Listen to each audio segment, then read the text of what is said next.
I'm live. I don't know why I feel so nervous, but I do. But it's okay. We here. Okay, let me check something because I went live before. I didn't know what the hell I was doing, child. So let me um let me make sure and figure out what happened there because it looked like I was live already, but I'm hoping. Hey. Can you guys hear me? I want to make sure you guys can hear me because I plugged in this microphone, so I want to make sure you can hear me. Let me know. We're about to get started. We're waiting for it to get a little juicy. Um, but I'm making sure that this is working. So hold on, because I've been I'm making sure. Hold up, hold on. Let me hear you. You sound great. Okay. Okay, I just want to let you guys know I am nervous. Don't know why, because I talk to you guys all the time. But this is just like, it's a different experience. I don't know. Okay, anyways, let's get into it. Because it's juicy. Hello, everybody. Here is T. Thank you, girl. I had to get out of them twists. Them struggle twists. Them shits was struggling. Had them in for like a month too long, okay? But I try to make myself look put together. I didn't do shit today. I woke up at 12 o'clock. I was in the trenches. Zuzu baby was fighting that sleep, but we here. Thank you guys so much. You guys are so sweet. I'm a little nervous. I'm smiling ear to ear. My cheeks hurt. Zuzu baby is taking a nap right now, but um, she, my husband's home. She gonna be with her daddy. Okay, but let's get into this. You guys are so sweet. I'm not gonna lie. This week was it was a pretty rough week. It was quite long. Um, but we're gonna get all into that. We're gonna get all into that. So let's get started. I'm feeling a little bit better today. I'm a little bit tired, but let's get started. I'm nervous. Okay, so I got my H2O right here. Okay, your girl's a little parched, but this conversation is about to get real juicy. So if you see me looking at my iPad, I have some notes of kind of the pillars that I want to um, discuss. So yeah, let's get into it. So welcome to the first episode of The Inner Trenches. Oh, I'm nervous. But welcome to the first episode of The Inner Trenches. I created this space for mothers, for soon-to-be moms, for people that hope to be a mom someday, for people that were moms but unfortunately their baby has passed away, for people that don't plan on being mothers at all. That is not on their bingo board anywhere in life. This space is for you. It's a judgment-free, safe space to talk about life, motherhood, womanhood, identity, growth, healing, everything in between. I wanted to create a space for us to be able to talk about it and not feel judged and be able to shed those tears and to be able to lean on each other as a community, you know? I don't know everything. You may not know everything. So I feel like we can help each other with tips and tricks on how to just navigate this life because let me tell you, it's ghetto. Okay? And we're just trying one day at a time. And I feel like this is also really good for me. It's very therapeutic. As you guys know, I'm a stay-at-home mom. Don't have much friends. Don't leave the house. So sometimes my mindset can get a little spooky. So I'm happy to be able to create this space to be able to talk to you guys. You guys are so sweet. The freaking like comments are like firing off. It's like I want to read them, but I'm like trying to stay on track. You guys make me blush. Oh my gosh. Okay, so if this is a space that you want to be in, welcome to The Inner Trenches. I will be going live every single Sunday at 6 p.m. Today we was a little 5 minutes late. We're going to work on it. Okay? I was on CP time, but I was just trying to figure out this whole live situation. But we're here. And I'm happy you're here too. So let's get into it. Okay? Okay, so this conversation is about to get heavy. It's gonna be honest, it's gonna be unfiltered, and I'm just gonna release everything on how I feel, what's on my chest, about my whole motherhood journey.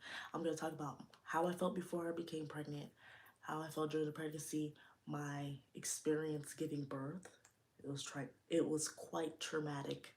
So hopefully some of you guys can relate, and hopefully this can just give you an insight of, no matter how much you plan, it may not go the way you planned. So, and my 1 year postpartum and how that's been going and how I've been navigating motherhood. I know you guys see like the surface level of like, oh my God, yeah, I get a lot of comments like, you're such a great mom, you're this, you're that, which I appreciate so much, but I'm just trying to do my best.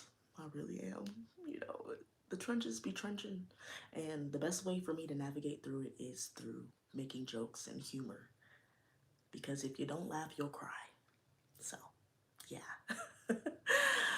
All right, so we're really about to get juicy in this conversation. Grab your water, grab your snacks, grab your popcorn, whatever it needs to do. I don't know how long this live is gonna be, but I'm gonna try to wrap it up before. I don't think I'll be on here past 9 o'clock, but hopefully it'll be wrapped up. I don't think it'll take too long, but feel free to come in if you want to be here. Feel free to leave if you want to leave. This live will be uploaded on my YouTube channel, so if you want to come back later and watch the full thing, you can do that as well. So let's get into it. All right. So the first thing is that we're gonna discuss is reflecting on the past year of 2025. Okay, so I'm gonna briefly discuss how I thought the year was gonna go versus how it actually went. Cause girl, ghetto. Anyways. Okay, so before I became pregnant, I was like a little bit nervous. Not because I didn't think I was gonna be a good mom, but just because I was just like, I don't know, the responsibility of having a child, of raising a child, is a big responsibility. It's not like, for an example, it's not like raising a dog. It's completely different because I have a dog. I'm a dog owner. And I was like, oh, it's just going to be like raising a dog. No, it's not like raising a dog. I don't know why I thought. But yeah, I was a little bit nervous. I kind of felt a little bit of pressure because at the time that I did become, before the time that I became pregnant, I was 24. I was 24 years old. So, you're kind of creeping up. My husband and I were already um, married for 2 years, already together for like 8 years. So it was kind of like, oh my gosh, that time it's creeping. And then also, I was also in a space where like grandparents were like, when are you guys gonna have grandbabies? Da da da da. They were like, they weren't pressuring us, but they were just kind of like putting that in our ear, like, are y'all thinking about grandkids? So I kind of felt that pressure, like, oh my gosh. And then another part of me was like, I grew up in a single parent household, so I had to help my mom raise my little sister. So I already felt like I was living that motherhood life growing up. So now that I was in my 20s and kind of entering into the adult world, thinking about having a kid was just like, oh my gosh. It was like, I felt the pressure. It was too much. So now, fast forward 2 months later, after me having literally a mental breakdown about like, oh my God, I'm not ready to have children and all this stuff. I don't know. I don't know. Like, I always knew I wanted to have children, but I didn't know if I was ready. Fast forward 2 months later, took a pregnancy test. I missed my period, took a pregnancy test, and it was positive. So for me, I'm a very spiritual person and I'm very deep in my discernment. That was God telling me, girl, it's time. Are you ready? Because my husband and I weren't trying to have a child. We weren't pushing to have a baby. It kind of just was like, hey, I'm here, live in effect. So I was just like, you know what? It's supposed to be time. Like, it is what it is. My husband and I were already established in our marriage. We were already living in a house together. It was kind of like, if this is what's supposed to happen, then I guess this is just what's going to happen right now. And we went with it. Excuse me, I'm a little parched. I'm getting some water. Now, the pregnancy itself was smooth. The pregnancy couldn't have been any smoother. I threw up once The whole entire 10 months of being pregnant, I threw up one time, and that wasn't until like I was like 8 months pregnant. So it was smooth, barely any nausea. Really, I was only nauseous when I had to take the prenatal pill.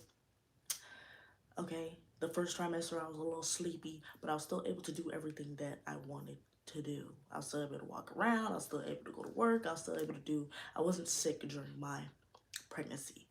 So I thought, the freaking the labor and delivery is gonna be easy peasy lemon squeezy. You feel me? I wasn't thinking nothing of it. Why did I think that? I don't know.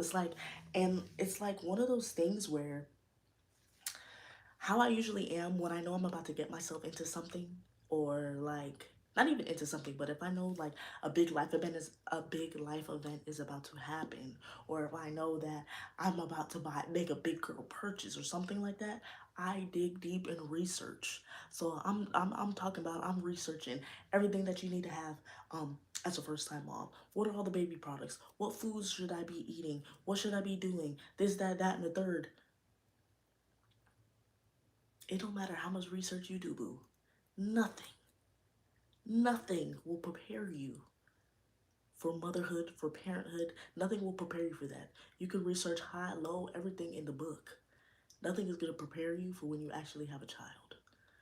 Because every child is different, everybody's experience is different. And that's just, you feel me? That's just how it is. And that was a big eye opener for me. So I went through the whole pregnancy. Everything was smooth. They usually say that when you are having your first baby, you're usually gonna be like go over your due date, which I did. Um, I tried everything to make sure that the pregnancy was smooth. Okay, I tried the okra water. I tried the pelvic exercises, the ball. I tried all of those little the what's the thing? What is it? I think it's not rose water. I think it's like hibiscus tea or something. I tried that. Child, nothing, nothing, nothing, nothing worked. Okay. When I was going into like preparing for my labor and nesting and stuff, my birth plan was to be 100% like natural. I did go to a hospital, but they did honor my I want to go natural route. And reason being that I wanted to be like, no epidural, no Pitocin, no extra help. I didn't want to give birth on my back. There's a lot of reasons for why I wanted to do it the way that I did. And that was because if you don't know, you could do research outside of here, but if you don't know, women of color have a high mortality rate when it comes down to giving birth. Now, I'm not sure why, 100%. There's multiple different reasons, but yes, women of color have a higher mortality rate when it comes down to giving birth. So that really kind of, I wouldn't say scared me, but it kind of did in a way, because I was like, you know what, I just want to try to do it naturally, do the best way that I can, and not really have to have any interference. I wanted to be able to have my water break on its own and all of these different things. So fast forward, I was supposed to give birth. I think my due date. I think my due date was the 7th. Yeah, I think my due date was the 7th, and I ended up giving birth on the 9th. So I think my water broke on the 8th. At this point, I'm like 40 weeks. I hit 40 weeks on the 7th. I hit 40 weeks, and they were like kind of just like, if you don't, I went in because I was having Braxton Hick contractions. So if you don't know what that is, those are like the little false contractions. It doesn't really mean that the baby's coming, but it kind of feel like it. But I was like, you know what, this is like a mild period cramp. It ain't nothing too, you feel me? It ain't nothing too crazy. So I was getting those, but they were kind of like sporadic. They were kind of like all over the place. So I'm doing everything. I'm on the bouncy ball. I'm thinking that I'm about to give birth. We run to the hospital, do the whole thing, and they're just like, you're only 1 centimeter dilated. Um, there's really no, like, and your water didn't break yet, so there's really no reason for you to kind of be here. They kind of recommend that you do all of the laboring at home, um, because you know, the hospital is a money-making business. So you can't just be in their room taking up all their space. They need you to get up out of there, or they gonna interfere with help, such as Pitocin and breaking your water and things of that such. So I went home, tried to do the do of everything that I could of trying to get this baby out. Okay, um, nothing was working. I wasn't progressing. The contractions were progressing. Nothing like that. I was exhausted that day because I spent all day trying to get the baby out. So, fast forward, fell asleep that night at, I think it was like, I fell asleep at 3 a.m. that night because I wasn't really feeling my best. Like, I was kind of like uncomfortable.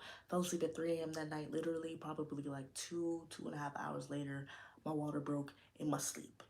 Now, if you've had a baby before, you know what that feels like. It feels like a little, think of, if you have never had a baby before, think of when you eat boba, the one that has like the juice on the inside, the boba, like the boba tea.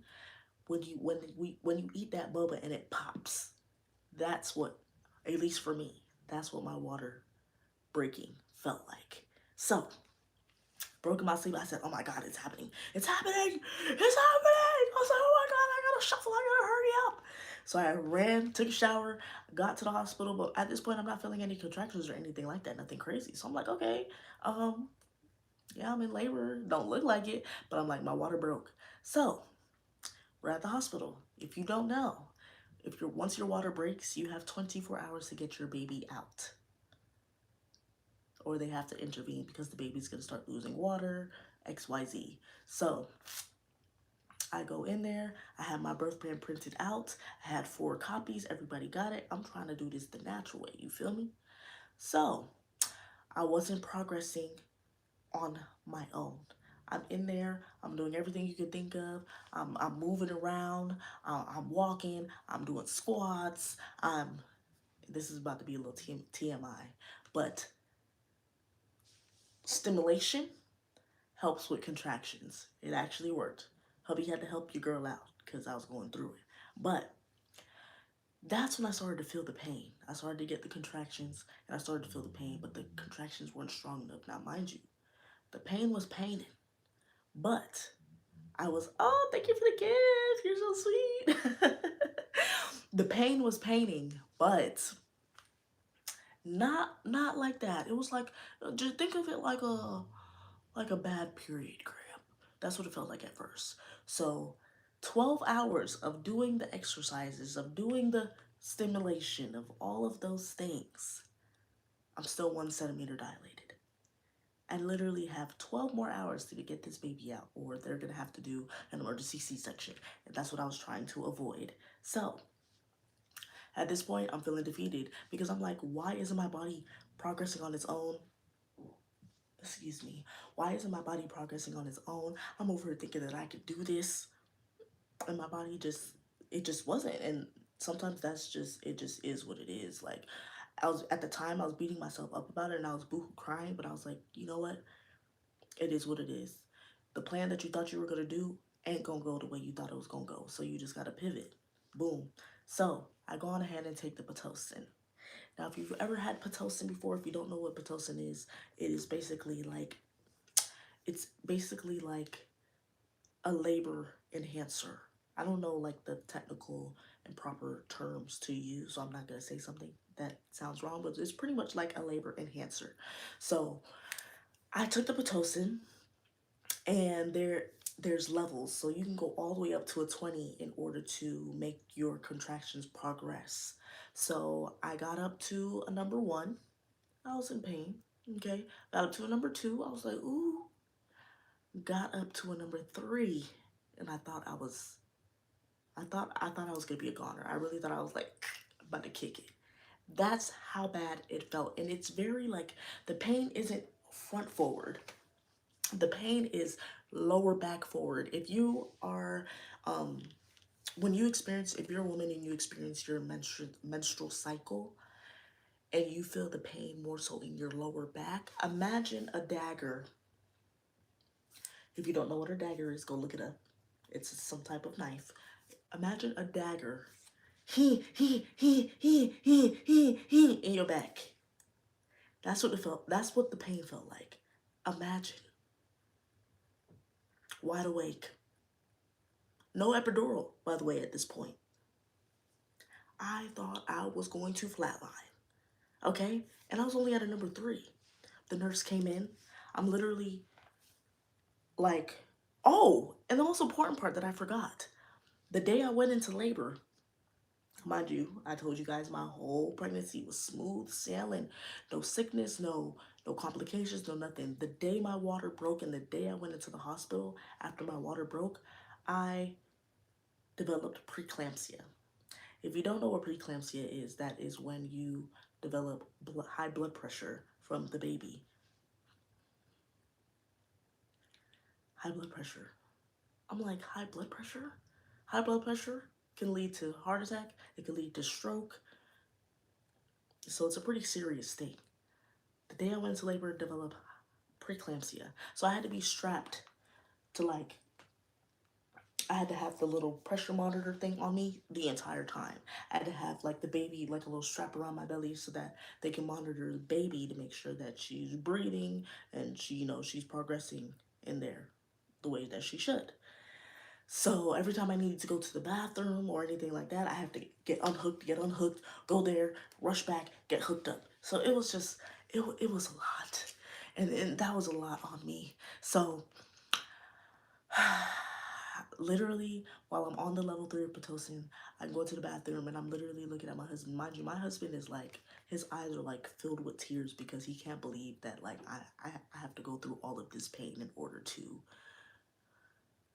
bring our child to life. He didn't understand the magnitude of like how serious this is, and he just felt so bad for me. And I'm looking at him and I'm boohoo crying and I'm like, yo, I can't do this.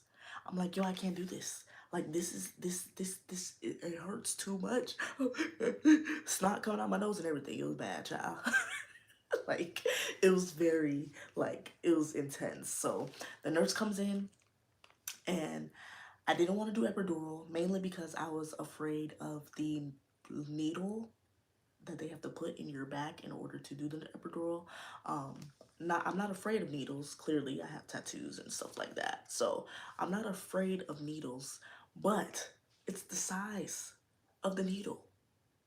I might be exaggerating. I don't know if it's that long. I really didn't see it like with my own eyes. I seen pictures, but it's a pretty long needle that they got to stick in your back in order to have the epidural work. And then it's also in like the tip of your spine. So if one wrong move, you could potentially become paralyzed. So that's one of the main reasons why I was kind of scared to do that epidural. And then also when you're on an epidural, you can't feel your bottom half. You can't feel your legs. You can't feel anything. So you will be required to give birth on your back if you have an epidural. Reason I didn't want to give birth on my back is because our bodies just naturally, if you search up like a diagram of like what our uterus and our whole sectioning down here looks like, it's like a curve. It's not straight down, it's like a curve. So laying on my back and giving birth is going to be a lot more pressure compared to, thank you, girl, compared to actually, you know, giving birth standing up or giving birth on your knees or giving birth squatting. It's a lot easier because gravity can just bring the baby down compared to you laying on your back. You got to do a lot more pushing to get the baby out. So that's one of the main reasons why I didn't want to do an epidural. But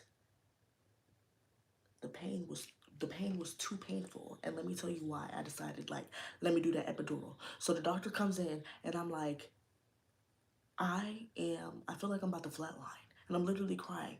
I said, what level do I need to get to on this Pitocin in order to actually see progress? Because I'm on a number 3 and there's no progress with my contractions or with my dilation. I'm still at 1 centimeter. I said, what do I need to do in order, like how high of the Pitocin do I need to get on in order to actually see progress? She said I need to get to a 12 to 15 in order to actually see progress with my contractions. I'm on a level 3 and I feel like I was about to flatline. I looked at that lady and I said, bring that epidural in here right now. Because ain't no way Ain't no way. At this point, at this point, I was like, the pain is too, the pain is too much. Like when I tell you dagger, in and out, that's what the pain felt like. So imagine, at this point, I'm like, I tried to do it the natural way, but I had to talk myself out of that because I was beating myself up like, oh my God, I couldn't do it naturally. Now I gotta do the Pitocin, now I gotta do the epidural. Hey, listen, if you are a woman and you have given birth naturally, or you are a woman that's pregnant right now or plan to be in the future and plan to give birth naturally, by all means, do it. If you can do it, do it. But how I had to look at it, because I physically couldn't, you don't get a golden medal for going natural. You don't get a golden medal for taking epidural. Whatever works for you, you just gotta do that, boo. I ain't gonna lie. I ain't gonna lie. I had to do what I had to do. You don't get a golden medal for giving birth naturally. You don't get a golden medal for not getting any help. So don't feel bad or beat yourself up, because that's what I was doing. I was beating myself up about it. Don't feel bad or beat yourself up. As long as the baby gets here and the baby is safe, that's all that matters. Okay? So he's giving me the epidural.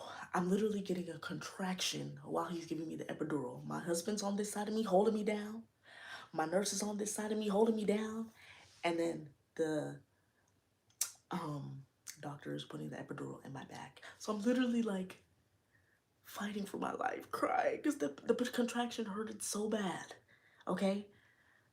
Child, the contraction hurted more than the damn epidural needle. I didn't even feel the damn epidural needle go in my body. That's how bad the pain was from the contractions. Okay? So just to put that out there. All right? So now I have the epidural. I'm finally able to get some sleep. At this point, I really didn't have any rest at all. I was super tired. I was super exhausted.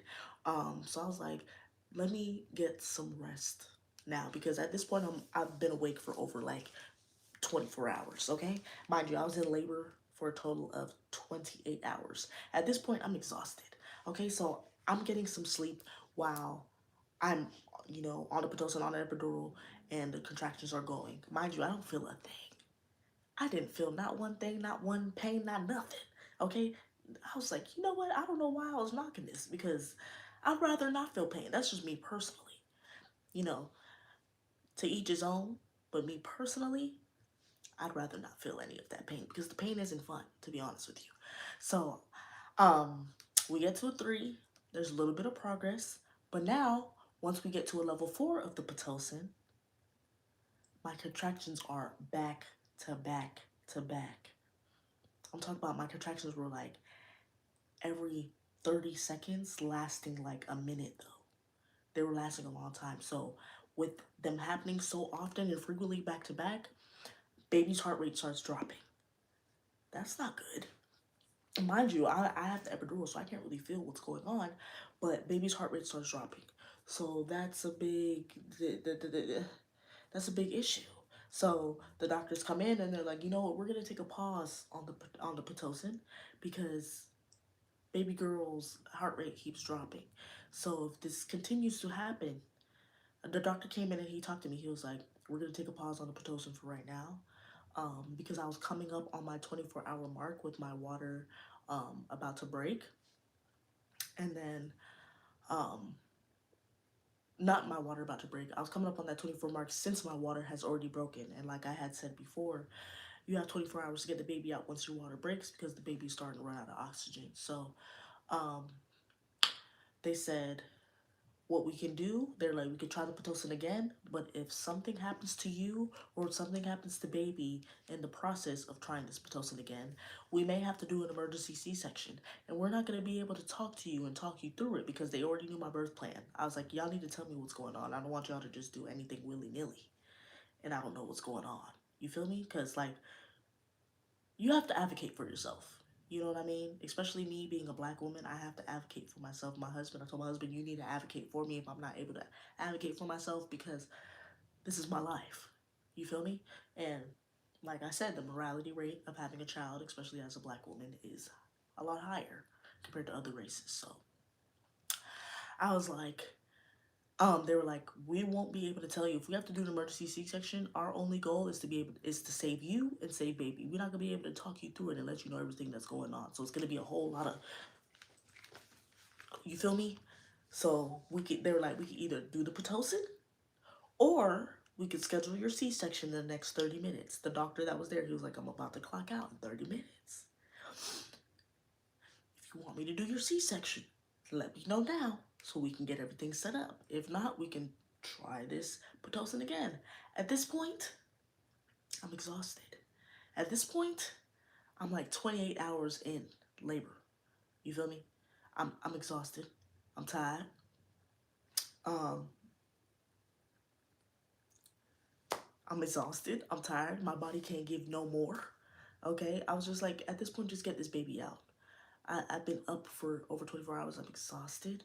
My back feels like somebody took it, ripped it off, and threw it off. That's what it felt like. I was like, I'm in pain. I can't do this no more. I'm like, let's just do the C-section. Everything that I wanted in my birth plan did not happen the way I wanted it to. Everything in my birth plan did not happen the way I wanted it to at all. Okay? So at this point, I'm just like, let's just do the C-section. I didn't want to have to do a C-section, but let's just do the C-section. I was like, I'm tired. Let's just got, as long as the baby is safe, that's all that matters. As long as I'm safe, that's all that matters. I just wanted the baby to get out. They do the C-section, and mind you, you're awake during your C-section. They're cutting you open, and you're wide awake on that table, just laid out. You don't feel a thing, but it's just a crazy experience to just like, yo, you're wide awake and they're cutting you open. Like, that's crazy. I don't know. Like, if you have ever, like, seen somebody give birth, or if you work in that field, the only person that was, like, kin to me was my husband. He was right there. So he seen them cutting me open and everything. He was just looking like, he was looking at me and then looking at them and then looking at me and looking at them. And it was just like, are you okay? He kept asking me, like, are you okay? Are you okay? Yeah, it was a lot. So baby girl came out. She was healthy. And regardless, they told me the way that she was sitting in my stomach, like her shoulder was lodged in my pelvic bone. So regardless, even if I was able to progress on my own, even if I was able to push on my own, we were still gonna have to do a C-section regardless, because her shoulder was stuck and there's no way for me to push her out the way her shoulder was stuck. How they pulled her out, her shoulder was stuck regardless. So I was gonna have to have a C-section regardless. But we did it. Baby girl was here, healthy. Um, I was okay. I was healthy, and I was just so grateful to God that, you feel me, He made it happen. It didn't go the way I planned, but He made it happen, and it really taught me. In that moment, it was a lesson to just know, like, you can plan something to the T and want it to go a certain way, but sometimes it's just not gonna go that way, and that's okay. Um, so next, now that I have given birth and baby girl is here, I was going through like the pain of the C-section. I was able to kind of recover pretty quicker than I expected, but it was pretty painful. It feels a bit heavy after giving birth and having a C-section. It does feel a bit heavy. The doctor was very gentle. The doctor did do the scarring very well. It's literally just like a line scar that's that big, and you can't even tell it's there unless I like like you see, like, point it out for real. If I'm just standing, you won't be able to like see that I have like a C-section scar, which I love. So, but then after giving birth, it was kind of just like one of those. It was just like one of those moments of like, okay, the baby's here, now what? You know, like, comment down below if you can agree and if you feel me. Like, let me know if you feel me, because I don't know if it was just me, but like, once the baby got here, I was just like, okay, now what? So it was kind of just like it was kind of like a little bit of a shock. Like, wow, oh, she's here. Like, love her to death. But like, oh my gosh, at this point, we're exhausted. And then it was just a whole lot going on. Just had a C-section, just gave birth, still trying to catch up on rest, still trying to process everything that just happened. Um, Now that because I went into birth, I did develop preeclampsia, so I was always on a machine getting monitored for my blood pressure. Some days would be really high, some days would be really low. And one of the things was they were saying like, um, they weren't gonna let me leave the hospital until they knew that my blood pressure was good. Because blood pressure can cause heart attack and it can cause stroke, they were like really on me like, girl, you ain't leaving this hospital until I know for sure that you're good.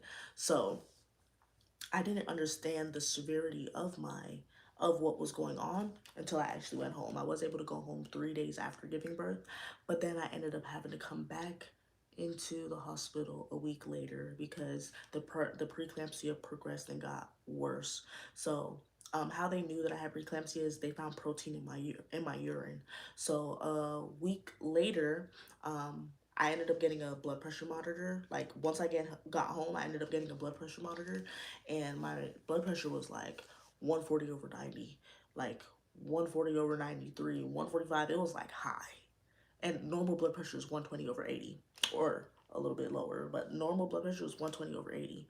So every time I would like um test my blood sugar, not my blood sugar, test my blood pressure, it was high. And mind you, because I knew that I had high blood pressure, when I gave birth, I was very mindful in monitoring the foods I eat. So I wasn't eating takeout. I wasn't eating crazy salty foods. I was eating veggies and chicken, veggies and protein. Like I was trying to like, you feel me, control what I was eating. But at this point, I had done already developed preeclampsia. So no matter what I was eating was going to change anything that I was, you feel me, doing internally. So I had to go back into the hospital a week later and take magnesium. So magnesium is what's going to kind of get the blood pressure and the preeclampsia under control.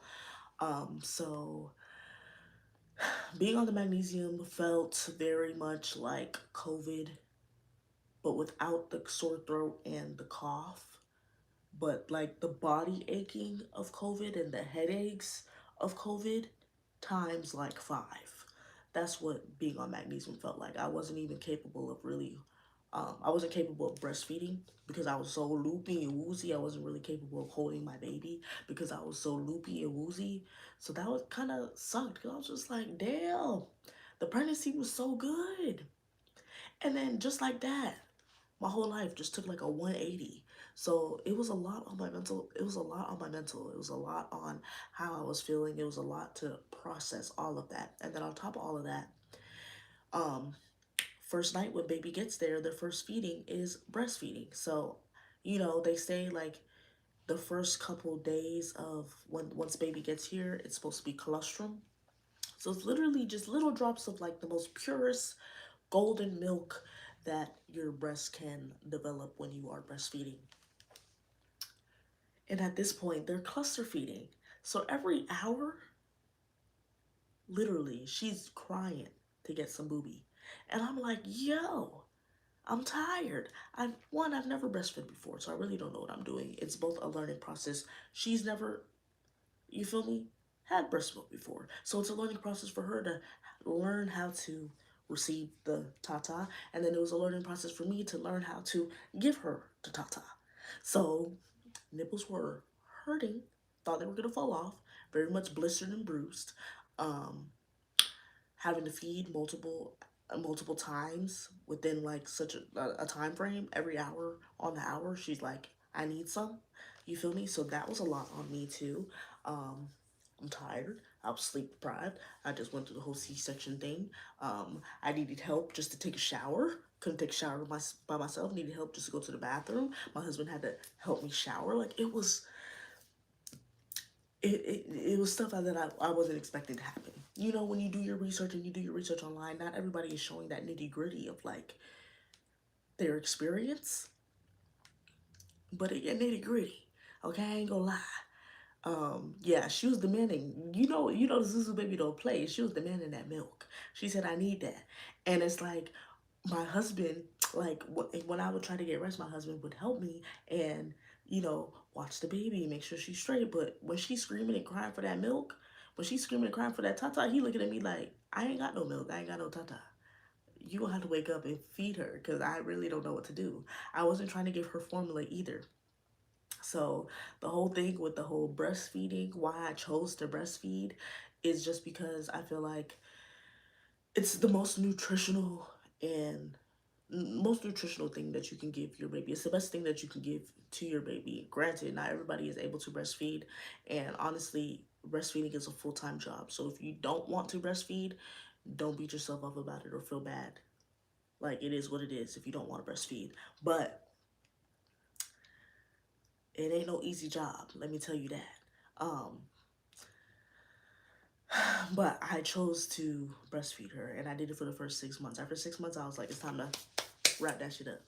You feel me? Like, we getting on that formula because I had to get back to my life. But we're gonna get into that a little bit later. But yeah, so that whole experience was a lot for me, and I can laugh about it now. But when it first happened, ooh, traumatizing. I ain't gonna lie.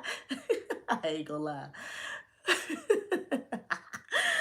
So, yeah, all right. So, next is the identity shift I did not expect. So, becoming a mom has shifted my identity in a way that I did not know was even possible, to be honest with you. Um, it just made me realize that I am a lot more capable of things than I expect myself to be. Like, that whole giving pregnancy and giving birth, that was a lot. I didn't think that I was capable of it, but we made it through. We pushed past it. So it really just kind of like pushed me beyond my limits. Besides just being a mom, it pushed me beyond anything that I believe that I can do. Like, you literally can do anything you set your mind to, for real. And if you believe you can do it, you will do it. So motherhood has really taught me that. It's also given me a sense of purpose. I had purpose before having a baby. I always knew what I wanted to do in my life. I always wanted to be a YouTuber, content creator. And if you guys don't know, I've been doing this for 10 years. So I always kind of knew what I wanted to do with my life, but it was a lot easier to just be like, fuck it. Or just uh, throw in the towel on something before having a baby. But now that I have a baby, it's kind of like my purpose is just like, it's just at an all-time high now, because it's like, not only do I want to be better for myself, but I also want to be better for her, because I know this is somebody that is looking at everything I do. Your baby, your child, they watch everything you do. They look up to you. You are the first sense of human life that they see on a day-to-day basis. So they're gonna follow what you do. They're gonna do what you do. So you want to, well, for me, I wanted to make sure that I'm doing the best that I possibly can, because I know that there's somebody looking up to me. um can you guys hear me? Somebody said the mic works, turn the volume up. I just want to make sure you can hear me. Let me know.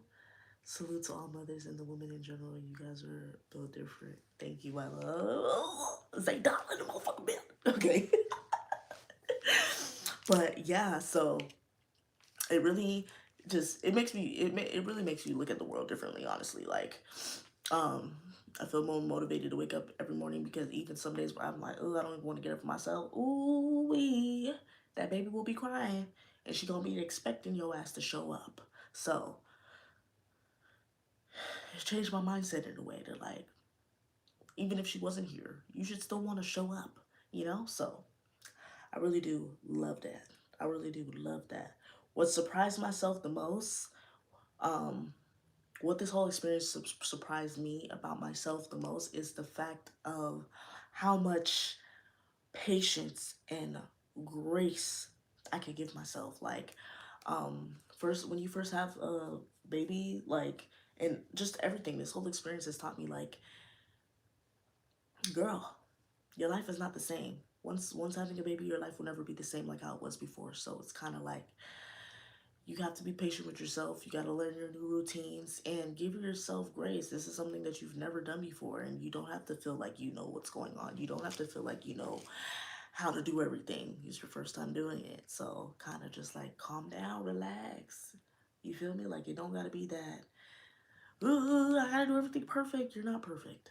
And this is me talking to myself, but like you're not perfect and it's okay to have to relearn things and like be patient with yourself, be calm. And it also really forced me to slow down and be more present. Um, be present in that moment. When I was pregnant, like I knew I was pregnant and I knew that like, oh my God, I have a human being growing inside my belly. Oh my gosh, this is like, this is my baby. I love her so much. But once she actually got here, it was like a different type of connection. I don't know. And comment down below and tell me if you guys feel the same. But like when I was pregnant versus when the baby actually got here, it was like a completely different type of like connection, a love that I have for this human, unconditional love that I have for this baby. It's like, I don't know. I don't know how to explain it. It was so weird, but it was like, now that you're actually here, it's like, oh my God, I can see your face. Oh my God, you're looking at me like you have eyes. Oh my gosh, you love me. Like it's so crazy. So it's like, oh my gosh, it was just like a whole different experience. And then it also really taught me how optimistic I truly am and how resilient I truly am. Like I've always been an optimistic person, but being in a space during postpartum when you feel like so low, when you feel like you're in such a low space, and me being optimistic during that really, like it feels good to just be able to see the good in every situation, no matter how low you may feel. Like, yeah, I may have my moments where I'm just like, what is this? You feel me? Like, yeah, I may have my moments where I'm like, damn, like, I'm overstimulated, or oh, this feels like too much, or I'm a human being. Obviously, I'm gonna have those feelings, but like to be able to see the good and push forward and be positive all the time, like how I am, um, really just showed me like how optimistic I truly can be no matter like what life throws at you. Just try to see the good in everything. And it really taught me a lot about myself. I see the comments firing up. When this is done, I'm gonna go back and like watch it so I can like read y'all comments. But like I appreciate all the love and support you guys were sending me. You guys are so sweet. Okay, next. What was the hardest thing to explain to the people around me? So now, I'm truly grateful for my experience of motherhood. I'm truly grateful for being able to be a stay-at-home mom. I'm truly grateful to be able to be at home with my baby full time, because I know that there are a lot of mothers and parents that have to go to work, have to find a caregiver to take care of their baby so they can be able to provide for their family. I completely get that.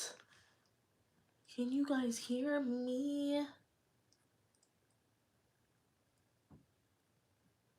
Alongside. Let me know. Comment real quick. Can you guys hear me? Because somebody said they can't hear me. Loud and clear? Yes? Yes? Okay. Okay. Okay. Okay.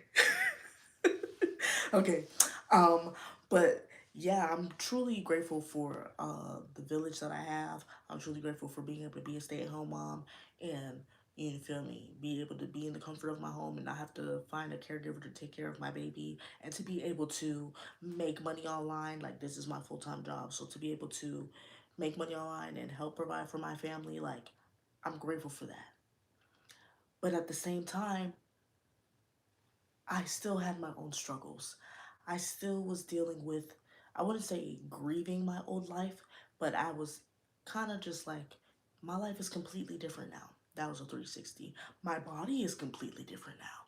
Not a 360, that was a 180. My body's completely different now. That was a 180.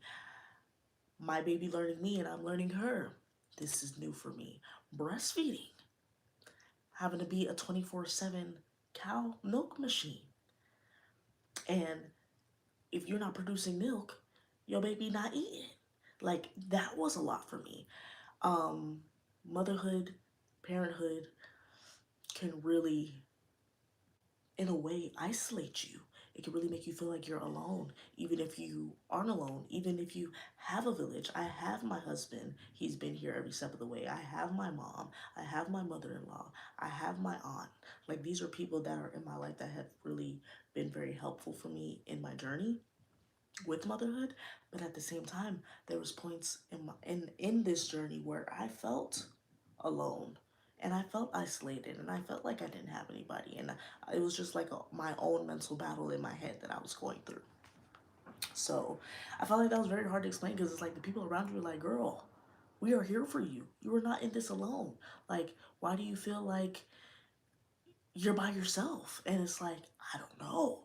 I was like, that's just something postpartum just did to me. Like, I was like fighting demons in my head of just like the isolation and being by myself. And, you know, um, when you have friends and you have friendships, but it's like once you have a kid, if you have friends that don't have kids, it's like it's a certain level of like they can understand, but they can't fully understand and grasp what you're going through because they've never done it or they've never been through it, and now your life is completely different from theirs. And it's like it's not a bad thing, but it's just like, damn, it's just like different. And um to have to deal with, if you're not eating enough, if you're not if you're not drinking enough water, you're not going to produce enough breast milk, which means your baby's not eating. So there was that. And then there was, your baby always wants to be clinging on you. They want you 24/7. You can't just go shower when you want to go shower.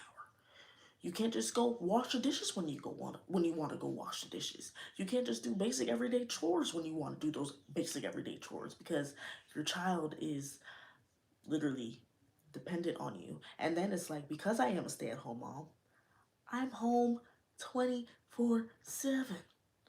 I may leave the house once a week to go to the grocery store, maybe. But some days I'm just too tired and I don't even want to go. Sometimes all I see are these four walls, you know? Like, I'm starting to get a better routine and a hang of things now that I'm 1 year postpartum, but this is how I was feeling when I first gave birth. All I see is these four walls. Um, you feel like you're cut off from the outside world. Like, it can be a lot. Breastfeeding is not easy. It is hard. And then it's like, when I had to go into the hospital for preeclampsia, we were bottle feeding her. And then once I got back home from the hospital, she was sucking on the tata. She was like, girl, I don't know what this flow is, but it ain't that bottle flow. So now she want the bottle flow. She don't even want to breastfeed no more, because it's a lot slower. She got to do a lot more work to get the milk out. So she's like, I would prefer the bottle. So now I'm exclusively pumping around the clock. And then it's like, I kind of felt like, ooh, okay, now that I don't have to breastfeed directly and I'm pumping, I can get a little bit more sleep. But then I start going into, oh, how breastfeeding works. It's like supply and demand. The more your baby feeds, the more you produce. The less your baby feeds, the less you start producing. So if you're not manually pumping, like how the same schedule that your baby would be breastfeeding, now you're starting to lose milk. It was just a whole lot going on mentally. Okay. And then, like, because I'm in the house all the time and I just went through all of these things, and I felt like I was always looking rough. My bonnet stay on. My night clothes stay on. You know what I'm saying? Trying to get used to this new body. It was a lot to go through. And then it's like, yeah, I have a village and I'm able to, you feel me, get help. But at the same time, literally like 2 weeks after giving birth, my husband had to go back to work. I was at home alone with the baby. Yeah, I have my mom, but my mom still works. Them bills got to get paid. You feel me? My village, my aunt, they have work. My mother-in-law doesn't live in the same state that I live in. When she was here, she did help, but it's like, you have to go back to your life. Everybody has their own lives. Everybody has to do what they got to do. You feel me? I know that there's people that are like fortunate enough and financially stable enough to hire help. Baby, I wasn't there. I wasn't. When I gave birth, I probably had like $5 in my bank account.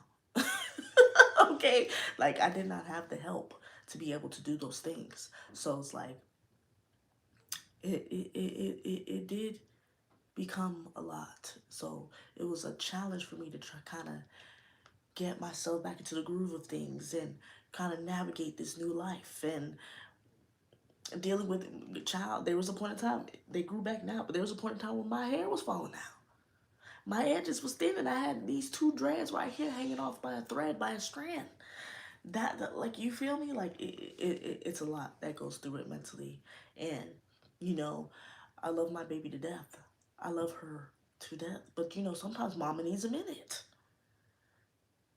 Sometimes I need a moment to myself. Sometimes I need a moment outside of my baby, outside of my husband, to kind of just regroup and get my life together. And it was a lot. It was a lot. And I felt like I didn't have a break. And being a parent, you'll never have a break again. You'll never have a nice sleep again. Like, and that's just is what it is. But it was just a lot for me to kind of just like, okay, this is your new life, and grasp onto it. It was a learning experience for me. So I'm happy that I'm in the space that I'm in now. But going through that and have never gone through it before, it was quite serious. I'm not gonna lie. Now, next time around, when I do decide to have another baby, I know that it may not be as hard. I don't know. We'll see how that experience goes, but I'm assuming that it may not be as hard because I've experienced it before, so I kind of know what I'm getting myself into. But before, never had a baby before, didn't know what I was getting myself into, so I think that's why it kind of hit hard so bad, you know? Okay, next topic, we're gonna talk about becoming a first time mom and the inner reality. So, the emotional shock of motherhood. I kind of touched on this already, but I feel like,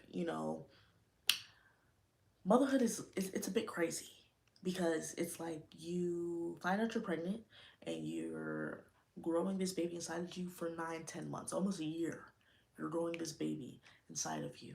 And then once the baby finally gets here, it's like a whole nother experience, like I was saying before. Like, I knew that the baby was in there. I would see ultrasounds of her and I'd be like, oh my gosh, I'm growing a baby.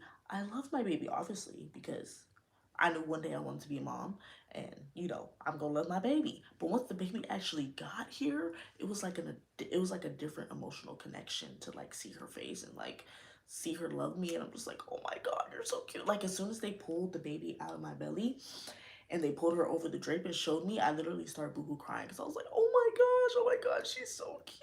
Oh my gosh, like, you're finally here. Like, I couldn't believe it. So it's just like it's a different. It was just different for me. And then it's like, I know it can be different for a lot of people because I know even some people, when they give birth, I've seen like videos of like when people give birth and the baby gets here, the traumatic emotional stuff that they just went through of getting that baby here, they're just like completely like disassociated from everything that's going on. They're just like everything, like, sometimes, like, I don't know if you guys seen the videos, but I've seen them on TikTok where like women will give birth and they're just like, it just looks like they have no emotion on their face at all. And it's just like it be like that sometimes. And let me know if you've experienced that. But like sometimes it be like that. And it's like, damn, like the emotional shock of everything is just like, it's crazy. I don't know. It's just like when the baby's in your belly, it's like there's a spiritual connection and like there's a physical connection because you're growing them in there. But like once they get here, it's like you guys literally are, in a way, two strangers. And you gotta get to learn this baby and know what they like and know what makes them cry. Learn the different cries. Know what they like as food. Know if what they wear that makes them cold, what makes them warm. And then same way vice versa. Your baby has to, even though they already know your voice, but they kind of gotta learn your different emotions because they feel everything. They gotta learn things about you and all of these different things. And it's like that was the emotional shock for me for sure. Next is the loss of autonomy and old routines. So I kind of touched on this too. So um, I really felt the loss of routine once the baby was born and she was actually here at the house. that's when I started to feel like, okay, this is like a different ball game. This is a different thing. When I was pregnant, I was still able to do what I was doing, go to work, take a shower on, take a shower, do those things. But once the baby got here, it's like you gotta work, excuse me, once the baby first gets there, you kind of gotta work on their time. You can't just go take a shower when you want to go take a shower. Sometimes you gotta wait for them to take a nap before you can go and get things done. Especially because my baby was very clingy as a baby. She still is now, but not as bad. But when she was a baby, she was clingy. She wanted to fall asleep on my chest. She didn't want to go in that damn bassinet. If she goes in that bassinet, she probably gonna take a 20-minute nap. Compared to if I were to hold her, she would be in like she would take like an hour nap. Like, you feel me? Like, you can't. I couldn't just go take a shower. I couldn't just go out and about and on with my life. You feel me? Because at that time I was breastfeeding. There was like I had to bring my pump out there. And I gotta be in the car and I gotta pump, make sure I'm pumping my milk because 3 hours is passing. If I don't pump, your tata get rock hard. You know what I'm saying? Like, it was a lot of different things that I was like experiencing, especially because, my husband had to go back to work. So I was at home by myself with the baby. Um, Sometimes I was able to hold her and, put her in the little thingy and do what I need to do around the house. But it's like sometimes my back, my neck, my shoulders. I need you to sit down, especially as she started to get heavier. I need you to sit so I can get some stuff done. Um, and having to sneak in a nap. You know how they say nap when the baby naps? It sound good. Sometimes I did it, but sometimes, you can't nap when the baby nap because then nothing gets done around the house. So it was a lot to just like kind of like, okay, figure out, kind of get a steady routine and kind of get a rhythm and kind of like, okay, this is what we doing every day. It was kind of, it was a struggle. I ain't gonna lie. I'm not gonna lie. I'm not gonna lie. Next, let me see. I'm trying to see like what I'm supposed to be, kind of talk about, kind of trying to stay on track. Uh,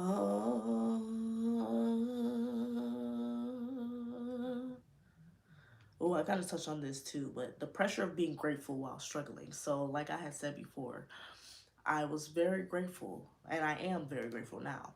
But at that time when I first gave birth, I was very grateful to be able to be in the position to be a stay-at-home mom. I was very grateful to be able to have a roof over my head, clothes on my back, food in my stomach, electricity, hot water, food in the fridge. You feel me? A car with running gas. You know what I'm saying? Like a clean place to um,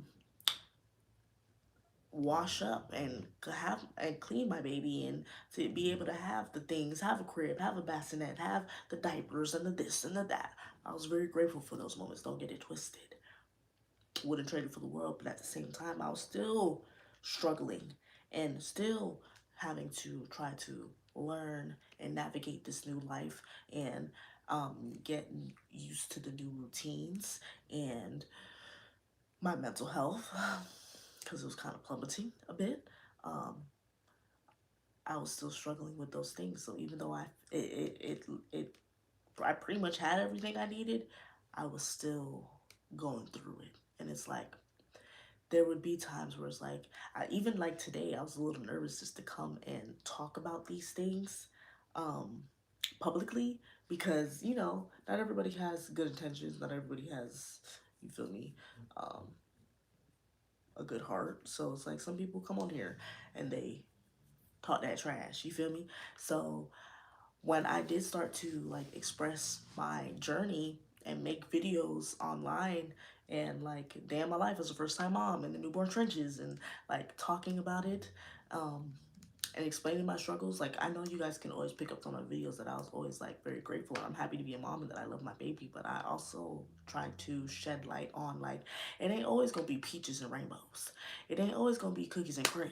You know what I'm saying? There are going to be times where you're struggling, and I felt like I was not seeing that on the internet. I always seen like the aesthetic mom life and the cute gowns and the no, it ain't like that every day. Maybe some days, but it ain't like that most days. Okay? So it's like I wanted to be able to be that platform and that pillar to kind of show you guys the struggle. There was a time where I was like, I was struggling with breastfeeding, and somebody was like, somebody commented on my video was like, girl, you shouldn't even be complaining about breastfeeding, especially because you live out, you're a stay-at-home mom. It should be easy for you. Pipe down, first of all. Because just because my experience and my situation may be different from yours, don't mean it's easy. You feel me? So I'm that the things that I struggled with, I was very grateful for the life that I was living, but I still have my own struggles as well. And I can't imagine the people that aren't in the position that I was in and have to go to work and have to find caregivers. I'm sure it's even harder, but that doesn't make my struggle any less than your struggle. Like everybody's struggle is their struggle. You feel me? God only gives you what you can handle, and for me, that it was a struggle. You know what I'm saying? So I just want to make sure that I put that out there. And you feel me? Like, although I was grateful for the life I was living, I was very, like, felt like I was going through it as well at the same time. Um, sorry, looking at my notes.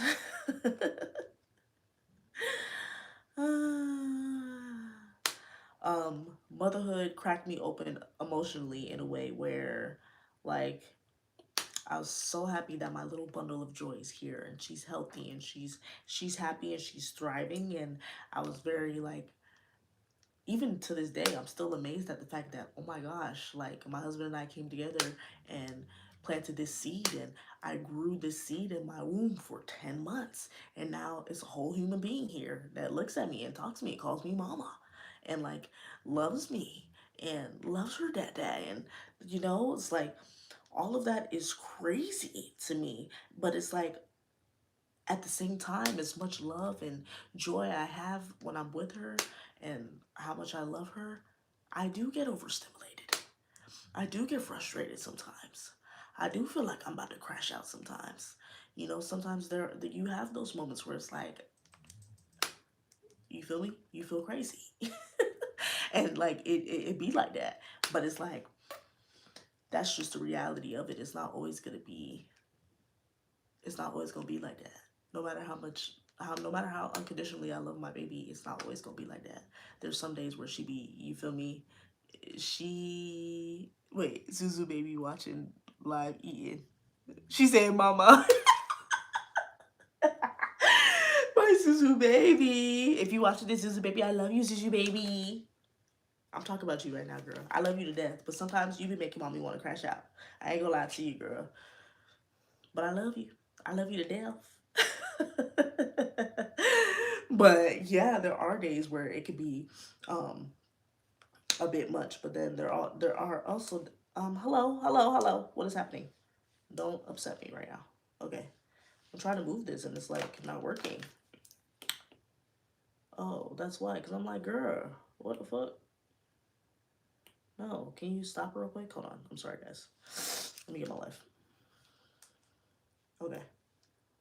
I was about to say hello. Sorry about that. Technical difficulties. But yeah, there are some days where it can, be a little overstimulating, be a little intense. But then there are also other days where I'm just like, oh my God, Jizzle, baby, you're so cute. I love you so much. And it just be like that. It really do. Um, all right. Next is the trauma and backstory, what I endured mentally and emotionally during my experience as motherhood. So far, I would have to say that my lowest moment in motherhood would have to be those first 6 to 7 months of motherhood was probably the hardest, just because first time mom, trying to figure it out. At that time, I was also breastfeeding. I was trying to figure that out. It was quite a lot. My hormones were all over the place. Um, and I was breastfeeding, so that was hard. That's a full-time job in itself, and trying to learn that and um, making sure that you're eating enough food, drinking enough water, taking enough supplements in order to be able to produce milk to feed your baby. Because if you're not producing enough milk, your baby not gonna eat. If you decide to breastfeed, Again, breastfeeding is not mandatory. You don't have to do it, but I chose to do it just because I knew for those first couple months of my baby's life, I wanted her to be able to get the best nutrition that she possibly could. My baby's never been sick before. She's had like the other day she had like teething sickness, but she just kind of like had like a low grade fever, but she's never had like the cough and the sneezing and the knock on wood, you feel me? But because I breastfed her, she's never had those things. My baby's also not vaccinated. That's a whole nother conversation for another day. But I don't vaccinate my baby. She's never been sick. I made sure she got that colostrum. I made sure she got that breast milk. And she's good. The immune system is strong. You know what I'm saying? So it was my choice to be able to breastfeed. That doesn't mean that it was easy. Yeah, I had the choice to not do it, but I did it for a good cause. And that was hard, and trying to get myself back into a steady routine and trying to get used to my new body and to be gentle with myself. First coming back from when I first got back from having a C-section, I had to be more gentle with myself. I couldn't move up and down the way I wanted to move up and down because my stitches could rupture. If you guys don't like aren't familiar with what a C-section is, it's one of the most serious, intense surgeries that you could ever get because they're cutting layers of you open. Not only are they just cutting the outer layer of your skin, they're cutting your abs open, they're cutting the muscle tissue, they're cutting the uterus open, pulling that baby out and sewing that back up layer by layer. It's a very intense surgery. And sometimes recovery takes longer for some compared to others. So it was a lot to get back into, and it kind of forced me to slow down. And we live in a society where it's hustle, hustle, hustle, hustle, hustle, hustle and bustle. If you ain't hustling, you ain't doing you feel me? So kind of trying to, you feel me, still feel productive without like forcing myself to hustle, hustle, hustle and bustle. That was a struggle as well. And then getting used to my new body, and then um it was a lot. Feeling that isolation, of feeling like I'm kind of alone in this whole situation. Although, like, I'm so grateful to be able to that I did start sharing my journey online because there was a lot of other people, other mothers, even if you weren't, even people that aren't moms, but they left like you guys left encouraging comments under my post to let me know like it's okay, you can keep going, and like you don't have to feel like you're alone. Like that really helped a lot, but it was also very much a lot on me. So, yeah, you guys are so sweet. I can't wait to come back and like read these comments because I know you guys are like really like leaving some sweet stuff for me. Oh, I've been rambling for a lot, so your girl was part time drinks water. Okay, and that leads me to my next thing. Like things that kept me going is like to be able to look at my baby girl's face and see her beautiful, pretty little face. And when she looks at me, she smiles and she touches my face and she's like, oh. And then, well, when she gives me that hug, when she's screaming and she's crying and she feels crazy, and I'm able to hug her and comfort her. And as soon as I hug her and I comfort her, she stops crying. Things like that kept me going. To have my husband be right there by my side, always in my ear, letting me know like it's gonna be okay. He would always let me know like I may not have experienced what you have experienced, but I just want you to know that you're not alone and I got your back. And that was very helpful to be able to have my mom and my mother-in-law, and my aunt right there in my ear. Like they've been through it. They're mothers. They know what it's like. To be able to have them talk me off the ledge a bit and to be able to give me tips and tricks on how to take care of the baby. And, you know, and when my daughter was going through the eczema, they were able to help me with that. When my daughter was going through the allergies, they were able to help me through that. When I was going through my mental state, they were able to help me with that. And then you guys being able to post my journey online and it feel like a judgment free space for the most part, and have you guys comment and let me know like I've been through that too. I didn't feel like I was too much like alone anymore. You guys would always tell me like, oh, my baby has gone through the same thing, or I experienced the same thing. I completely get you, mama. You guys would leave nice comments and tips and tricks and everything of the such. So I appreciate each and every one of you. I appreciate my mom, my mother-in-law, my aunt, my husband, my Zuzu baby.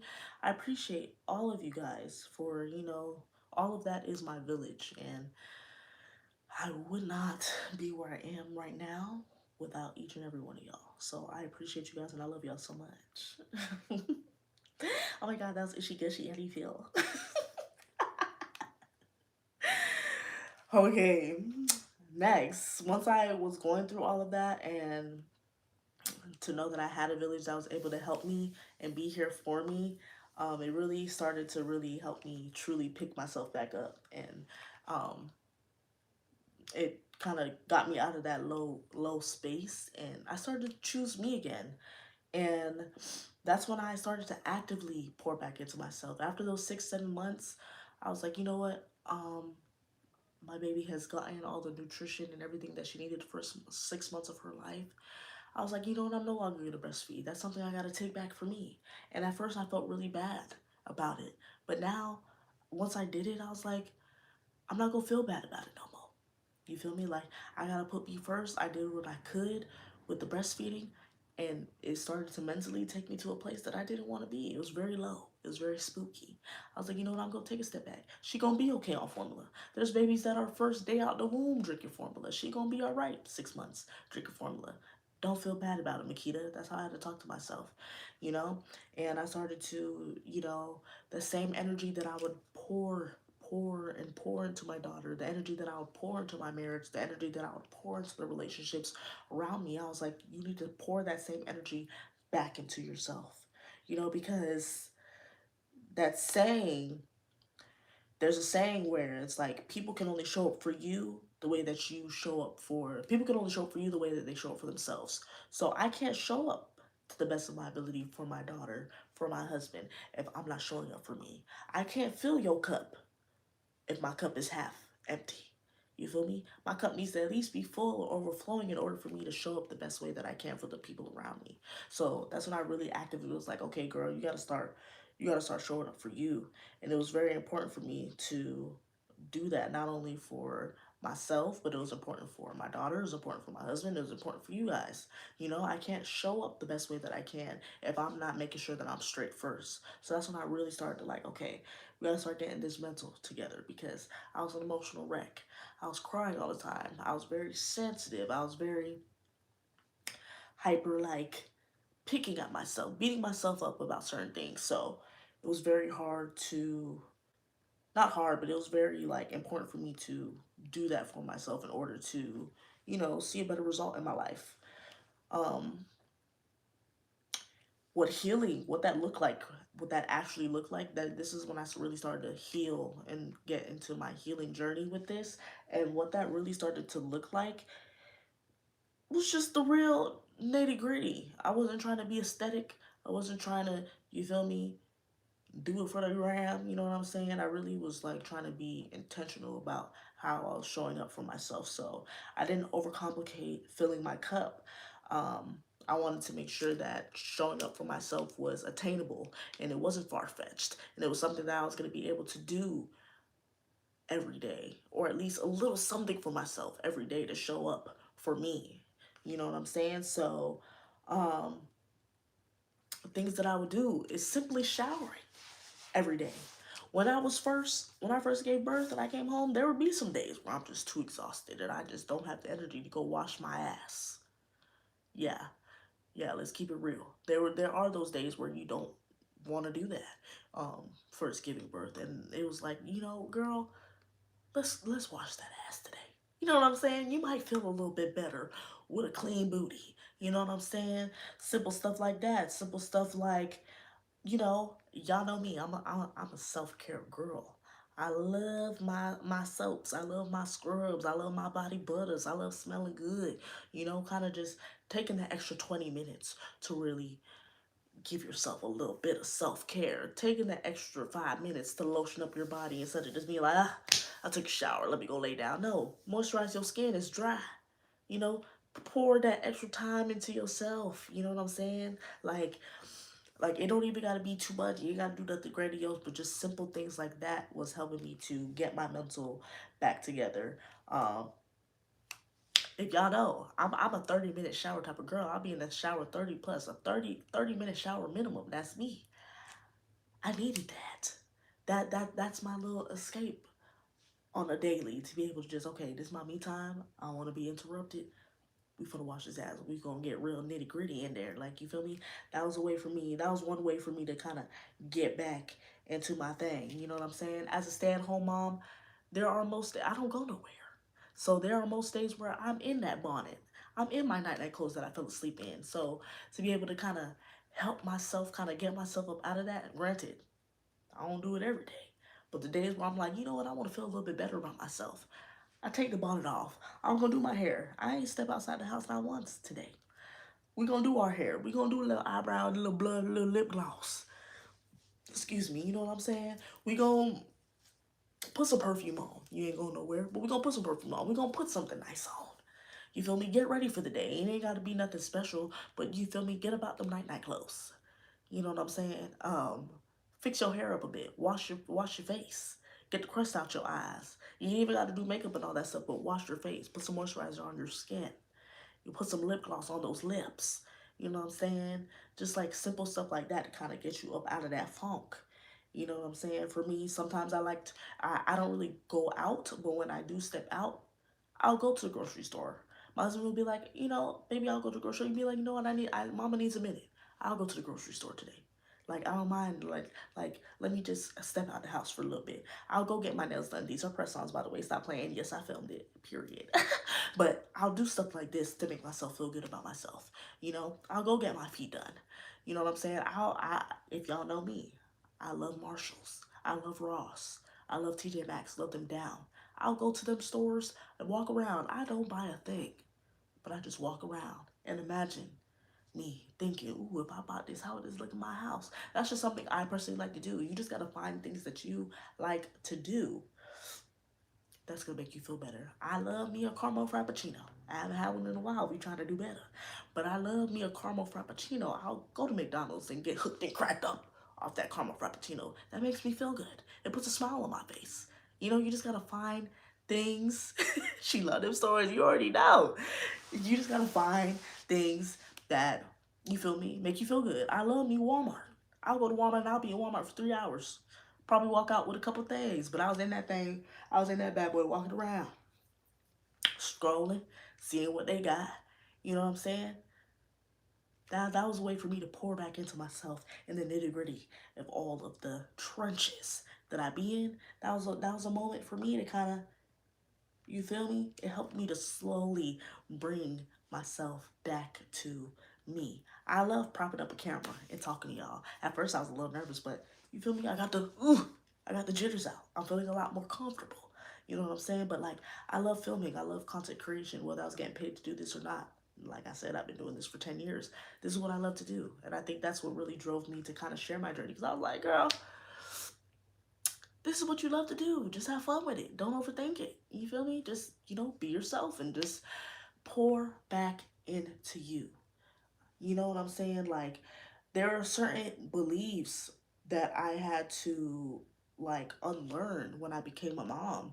Like, sometimes, sometimes when you become a mom, you think that that's just your life now. You're just a mom, and that's all you do is mom, mom, mom, baby, baby, baby. That's all. Like, no, I made it very. I made it a real strict program with myself, and I made sure to express it to my husband. Like, I'm more than just a mom. I'm more than just a wife. Like, I was somebody before.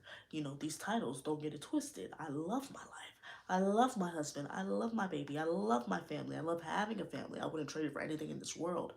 But at the same time, oh my God, I hear Zuzu baby. But at the same time, I still want to make sure that I'm also making myself a priority. I've, like, you feel me? I'm young. I'm 26 years old. I've been with my husband since I was 16 years old. So we've been together for about to be coming up 10 years in like 2 months, 3 months. We've been together for 10 years. So there's never been, and then now that we have a baby, we've had a child together for a year. We've been married for about to be 4 years. So there hasn't really been a time frame. Before I was 16, I was living at home with my mom. And I was living at home. You feel me? I was living at home. I was in high school. You feel me? There was never a time period in my life where I was just like alone and, had a moment to just like, be by myself. I'm not trauma dumping or saying that that's a bad thing, but I'm just saying like it's important for me to still figure out who Makita is.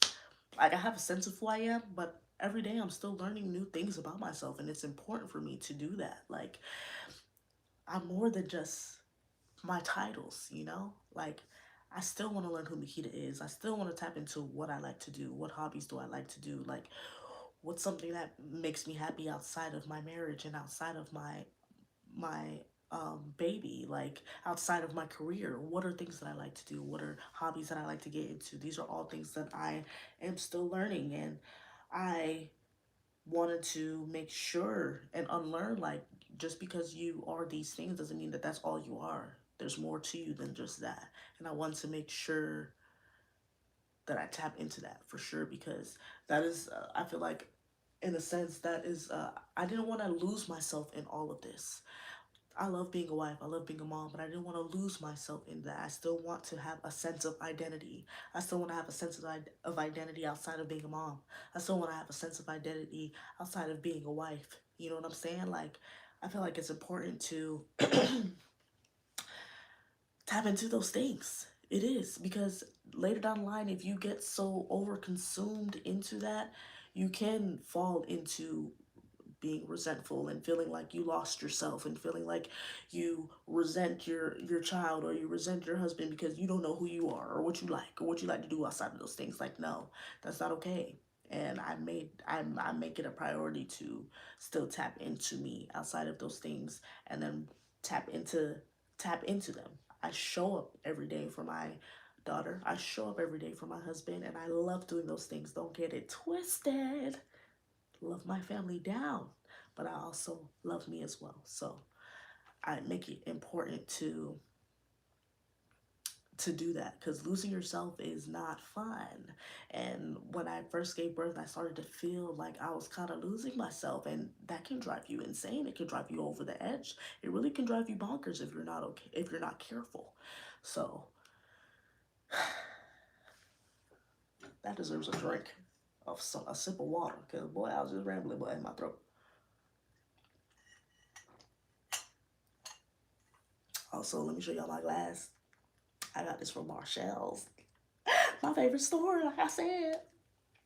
But yeah, it was very much important for me to unlearn those, getting caught up in that whole thing. You know what I'm saying? Because my family is very important to me, but I'm also important to me too. So I try to advocate that for sure, because it can be very easy to get lost in the sauce. And last thing you want to do is lose yourself, because then you resent the people around you, and it's like, no, that's not okay. Okay, next is the reason I created the inner trenches. So, the surface level content, it just wasn't enough for me anymore. I wanted a space to be able to share my journey. I wanted a space to be able to, like, I've shared my journey online. I've met a few of you in real life. Like, you guys run into me at the store. You say, hey, take pictures, hug, talk a little bit. But I wanted to be able to go more beyond the surface level of just like what I post and what you see. I didn't want it to be performative. I didn't want it to be algorithm based. I want to be able to talk to you guys and make this be a space of healing, make this be a space of growth, make this be a space of vulnerability, make this be a space of being able to just, reflect and talk about what it is that we're going through without trauma dumping. This is not a trauma dumping section. So let me make that clear. But to be able to, kind of talk about what it is that you're going through and ways that we can work on it to make our situations better, and for it to be a judgment free zone. This is a judgment free zone. It's a place for us to be vulnerable. It's a place for us to talk about what we're going through without somebody giving the side eye. You know what I'm saying? Like, community is what I'm trying to build here. And I feel like this place, this space that I'm trying to create for us is really going to highlight that. Um, Um, um, um, um, um, um.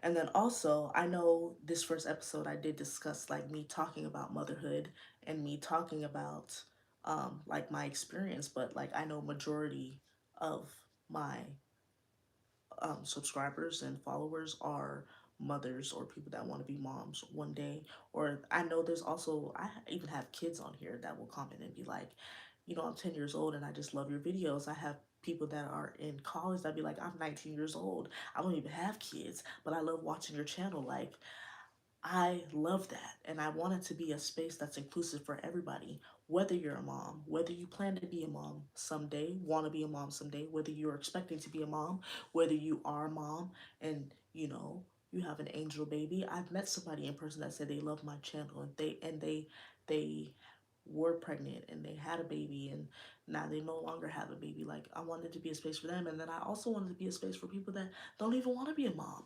You just like looking at the perspective of a mom, but you yourself don't want to be a mom. I want it to be a space for everybody to be able to just, you know, come together. I have people from 10 years old ranging all the way from 50, 60 years old that watch my channel and that comment on my videos and that are tuned in and tapped in. Like I want it to be a space for everybody. You know what I'm saying? To just be able to talk about life, womanhood, motherhood, healing, growing, identity, and just trying to figure this whole life thing out. And I want it to be, you know, an inclusive space. Um, I want the energy in this space, in the inner trenches, to be graceful. I want it to be vulnerable, but I want it to be sacred. You know, I want it to be humbling yet empowering.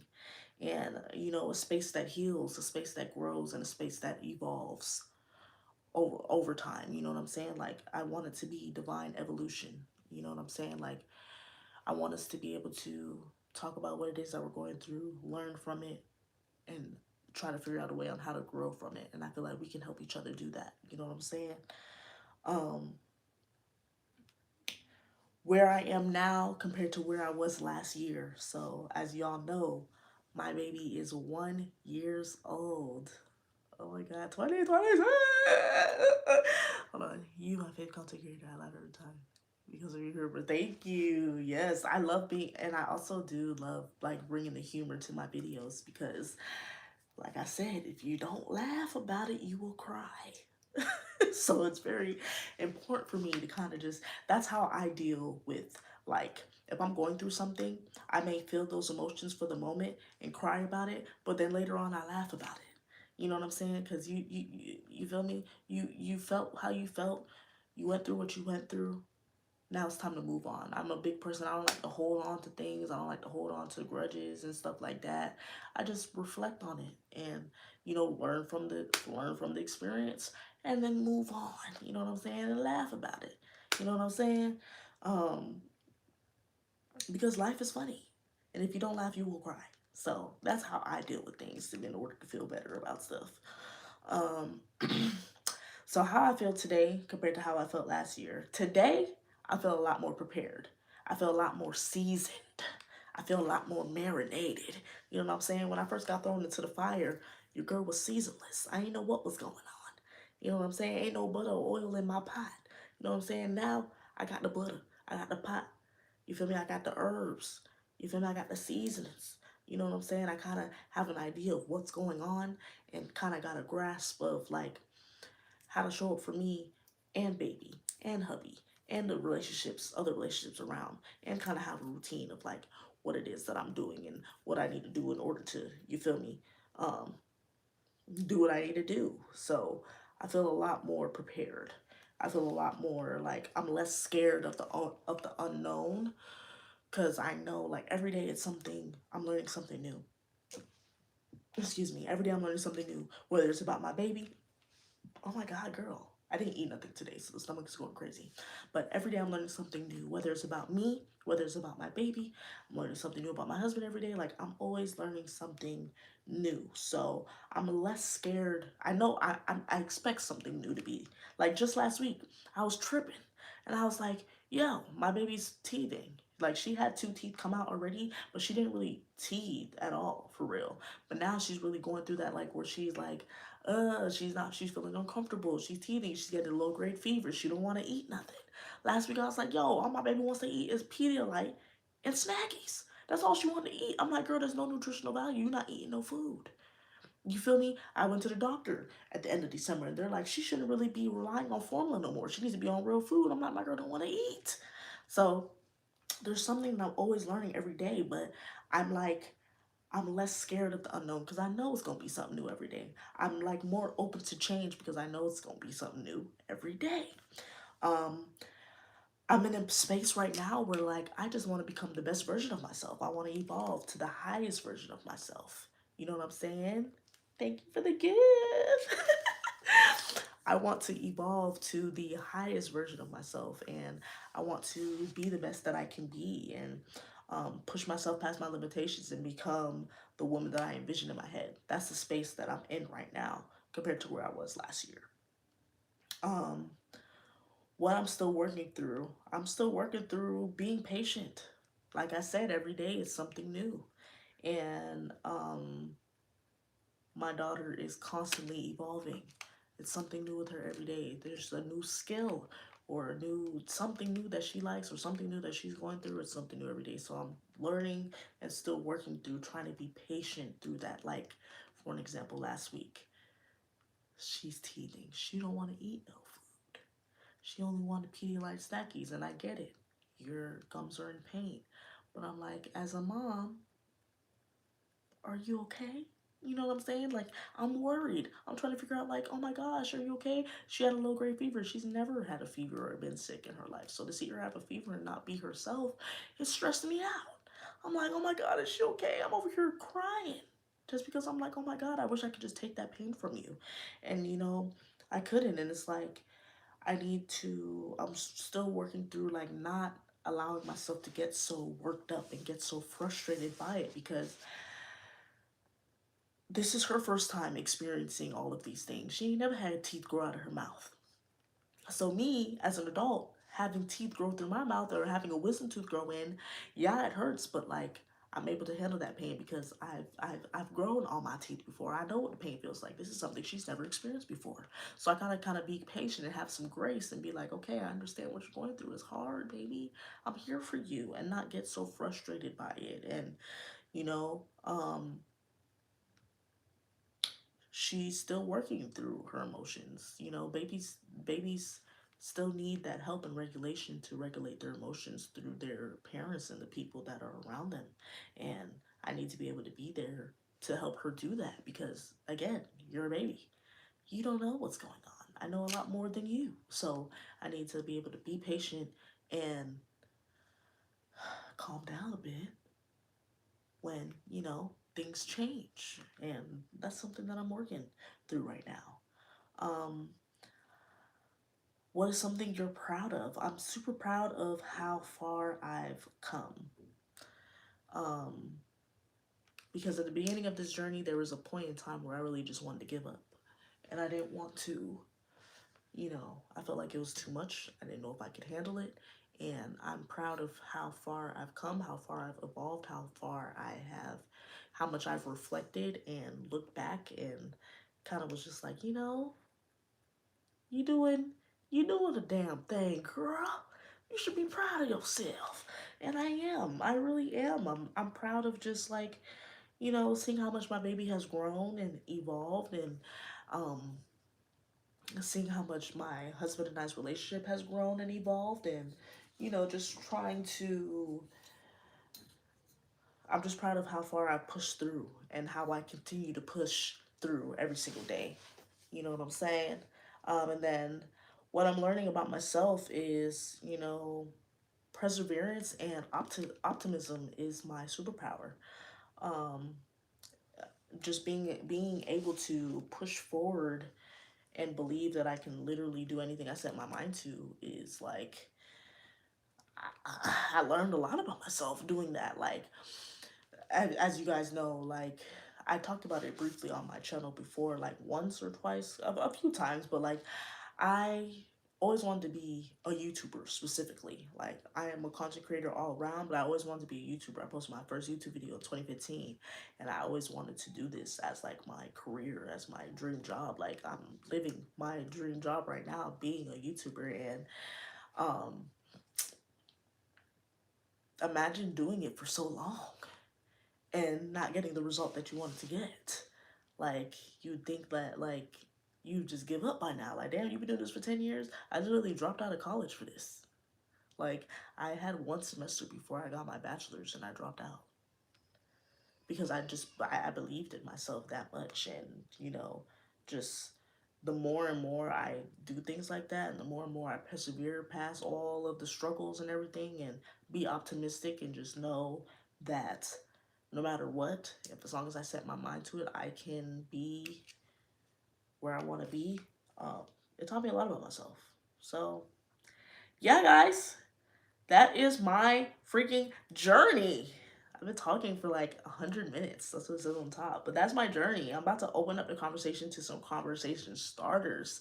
So if you are a member, I was talking about this on my YouTube community post and on my YouTube and on my Instagram story. But if you are a member, a YouTube member from my memberships, you have the opportunity to get live with me. Let me see if I'm able to do it actually. Oh no, sorry. I clicked the wrong thing. Let me see. Oh no, that's wrong. I don't know what I'm doing. Oh god. Let me pull it a little closer. Let me roll up and close and personal. Let me see something real quick. I'm trying to see what this is. The 49-second short was uploaded to your channel as unlisted. Hello. What's happening? I did not mean to post that. Anyways. But if you guys are a member and you want to, chime in with me, let your girl know. Because I'm about to open up the floor to some questions. But if I don't, I ain't going. I'm gonna keep it a buck with y'all. I only got 4 members right now. But delete, because why are you uploading right now? Just chill. I sorry, I lost my train of thought. Shit. Well, I only have 4 members right now, but if you are a member, I would love to chime in and get be on live with you. But if none of my members are in here right now, and if you do want to be a member, go subscribe, $5.99 a month. You feel me? But if you are not a member, I'm still going to ask you guys these questions, and I would love to see some of y'all's feedback in the comment section. So let me know, and I will be, do a quick little, I want to hear your experience. You could share as little as you want, you can share as much as you want, but remember that this is a judgment-free space. So I'm going to post some questions, and I just want to kind of read them out, kind of get a feel for like how everybody's doing, you know what I'm saying? So yeah, the first question is going to be, what season of life are you currently in? Comment down below. Oh, the membership isn't available in your country. Yes, you said that. I remember, I think you commented. I'm going to screenshot it so that I know it's you. I'm so sorry. But yes. Let me bring you guys a little closer so I can actually read. But yes. First question. I love you too, girl. What season of life are you currently in? Let me hear it. Football season, queen. No facts. My husband is a football guy, so trust me, I know. Tween twenties. I'd rather go back to the taller ones. Oh, I heard the tween twenties is twenties. Why'd I say it like that? I heard the tween trenches is quite ghetto. Trust me. I remember my time of being around my little sister when she was a tween, and I know it's a bit brutal. The season I am in, but I'm not gonna lie, the taller trenches is pretty quite ghetto because she's kind of like exploring everything that she possibly can, and she's kind of getting a feel. Now that she can walk, she wants to touch everything, she wants to taste everything, she wants to get into everything. So it's like I can't take my eyes off of her. So the taller trenches, I'm not gonna lie, it's a little bit worse than the newborn trenches. I ain't gonna lie. The season I'm in is either kind of depression or kind of at peace. I feel that. I definitely cried. I know I cried at least once this week. So I kind of get that in a way. Hi, hey, pretty girl. Hey, terrible threes. Ooh, is the terrible threes worse than the terrible ones? My baby just turned one. Is it worse than the terrible twos? Let me know. Girl, I love your videos. Thank you so much for watching. I appreciate you. I subscribe, but it don't show the join thing. Let me see. I think I folded because I know you guys. Oh, no, no, no. That's wrong. Hold on. Pin to live. No, that's wrong too. Hold on. Oh, oh, oh. I almost swiped out. Hold on. Community moderation. No. Can you hear me? Yes. I think that I was supposed to.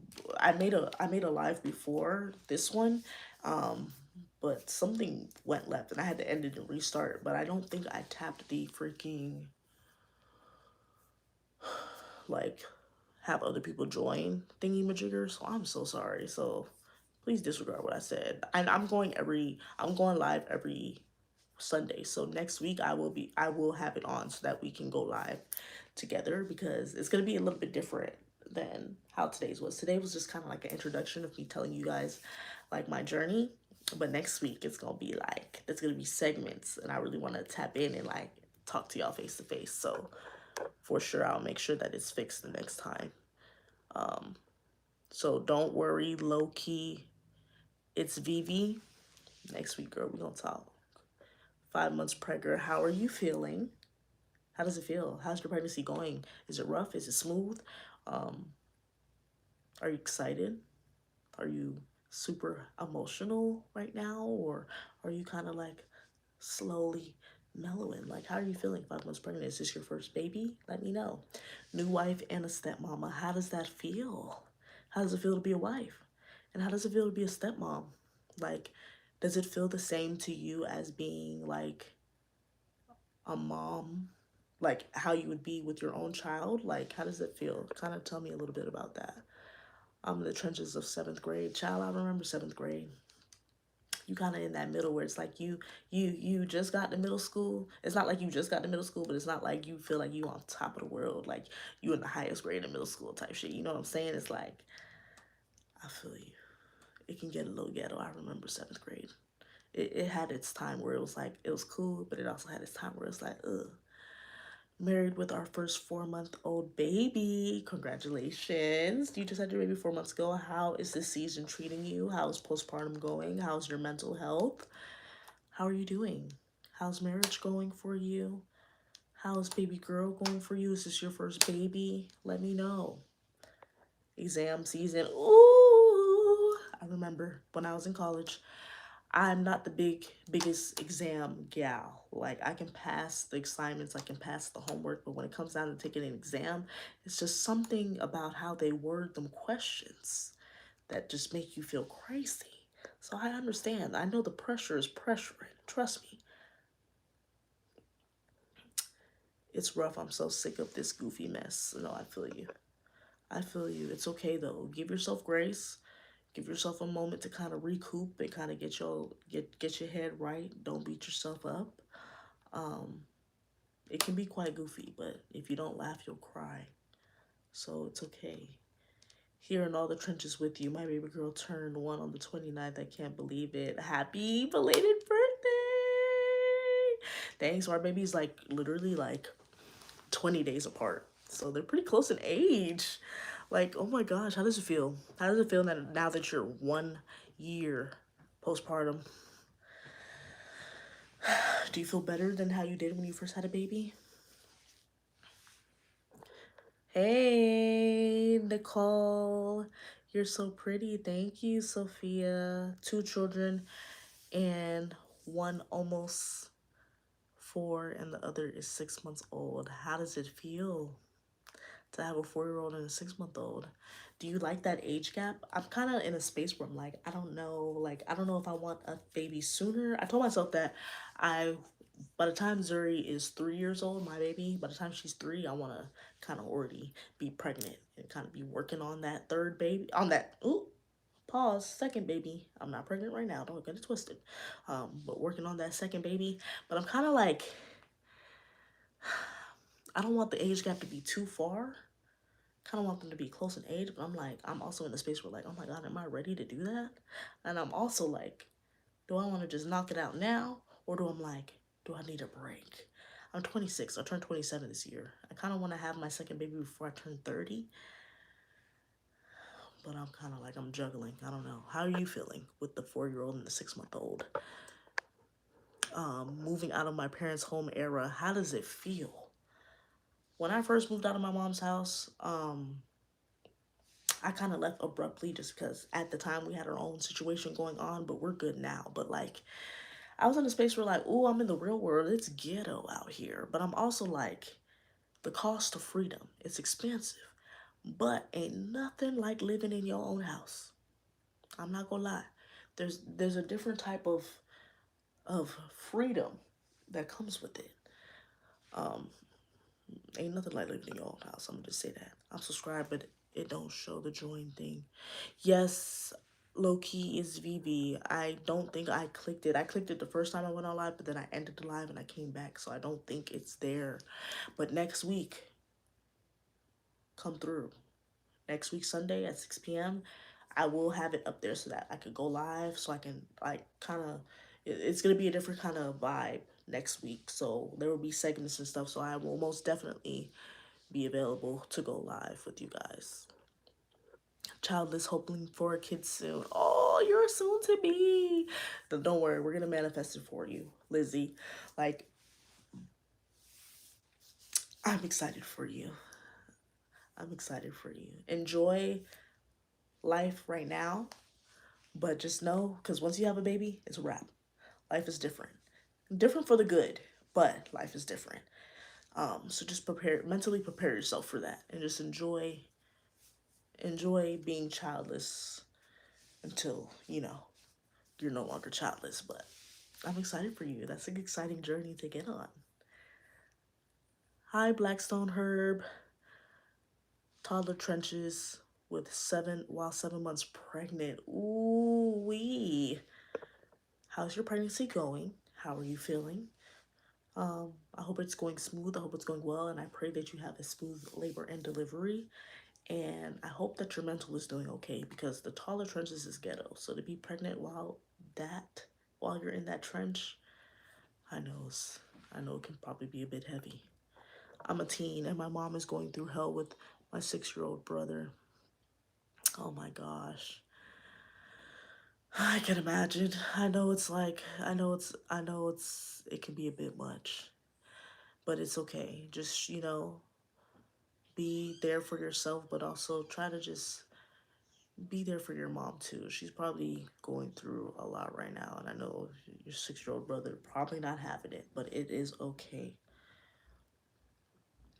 Toddler trench is definitely a little harder than the newborn trenches. Yeah, it definitely is. When they're newborn, they kind of just sit there and look. There's not really much that they can do, besides eat, sleep, poop. That's really it. But once they become a toddler, they're active. They're going. They're moving. They're walking. They're touching. They're tasting. They're plugging. They're pulling. They're yanking. It's a lot. It's ghetto. Shoot, I'd take being in labor again. Oh my God, you take being in labor again? That is ghetto. I don't know. I don't know if I can do it. My labor experience was a little bit too traumatic for me. I can't do that again. I'm probably gonna have to though, because I know I want another baby, but oof, that ain't no joke. 6 months pregnant, just got a job. I've relationships, or at least trying. 6 months pregnant, just got a job. I've been hoping for a while, navigating my relationships, or at least trying. Congratulations on your pregnancy. I hope that you have a smooth and safe pregnancy, and I pray that you have a smooth and safe delivery. Proud of you for getting the job that you've always hoped for. That's exciting. I hope that that treats you well. And navigating relationships, I feel you. Sometimes it can be a struggle, but as long as you're doing the best that you can do, that's all that matters. You know what I'm saying? Make sure that you pour into your cup. Being pregnant is like one of the most vulnerable experiences that you can go through. And, although you are trying to pour into the relationships around you, it's also important for you to pour into yourself and make sure that those people that say they love you are pouring into you as well, because the people that show up in such a time like this is also very important. So, but make sure you're good and baby's good first. That's all that matters. Hi, Yami. I don't know if you heard me. Low key, it's Vivi. I know you said that you are subscribed, but I am. I don't think I clicked it on the live to have it, like um, to be able to join with people. But I know next week for sure we're gonna be able to join. Hold on, I'm looking at something real quick. But I'm looking right here. Low key, it's Vivi. I subscribe, but I don't show the join thing. I don't even see you as part of my members though. And if you are subscribed, it would show a star next to your name too. So just make sure that you are. If you do want to be subscribed, make sure that you are. I love all of your videos. Thank you. I have a little cousin and he loves smacking people. Yeah, them little kids with them little hands, they can get real feisty. But you know, I gotta catch that. Yes, makes newborn look like a cakewalk. Yeah, the newborn, and it's like when you're in the newborn stage, you think it's ghetto. You think it's one of the hardest things you've ever been through. But then once you get out of the newborn stage and you're in the toddler stage, oh, that's the real trenches. That's the real boo boo bop boop bikini bottom. Like, it's dark and it's spooky down there. Like, I hear her screaming right now. But daddy in the trenches. I'm not in the trenches right now, but I hear her though. You probably changed her diaper or something. That's ghetto. Um, Are you having any more children after you had your first one? Yes, I do want another baby. Before Zuri turns 3, God willing. That's the timeline I'm trying to go with, but you know, everything happens for a reason and everything will have to in due time. But I do want another baby for sure. Definitely before I turn 30. I'm turning 27 in August, but definitely before I turn 30, I want another baby for sure. Hi from Nigeria. If you'd like to be a member, just go on my channel page, swipe all the way to memberships, and you can join from there. I love your vids so much. The newborn trenches were so funny. Thank you. Thank you so much. I have a class of 3-year-olds, and woo child, I'll tell you. Consistency is key. Have the structure you want and stick to them, and she will adapt. Yes, I get that. I used to work in childcare a lot when I was fresh out of high school. I worked with from ages 4 all the way to 15 years old. And them 4 to 5-year-olds were brutal. I ain't gonna lie to you. Trust me, it ain't no joke. Consistency definitely is key. So I'm making sure that I stick with the plan with her, and I'm making sure that I stand firm on what I say and my follow through. Because right now I feel like she's in a space where she testing the waters and she trying to see like what me and daddy gonna put up with and what we not gonna put up with. But like, I'm standing firm on what I say. Like, for an example, right now she's in a stage where like she be fighting that sleep. She don't want to take a nap, and it's like now you're up at all wee hours of the night, 2 a.m. No, that's not okay. If I say right now it's nap time, it's nap time. And sometimes she'll try to break out of my arms and go on the floor, and I grab her and I'm like, it's nap time. You know, and you gotta put that little, it's nap time. You know, you gotta get a little snarl, show them teeth. It's nap time. That's the stage I'm in, and it works. She'd be like, okay, Bobby said it's nap time, it's nap time. So I'm just trying to, you feel me, follow through with what I said. Stop playing with me. I'm the adult, not you, boo. I love you, but I'm gonna need you to, you feel me, work with me. I love your videos. Thank you so much. Baby's with her daddy. Mama looking tea after having a baby, absolutely glowing, girl. Thank you. Hi, I love your videos. I have a 2-year-old and your videos make me laugh. Thank you so much for watching. I'm happy that I can bring some humor to your life. Girl, I'm 12 and you give so much inspiration. Your videos mean so much to me and it feels like an honor to be talking to my favorite YouTuber.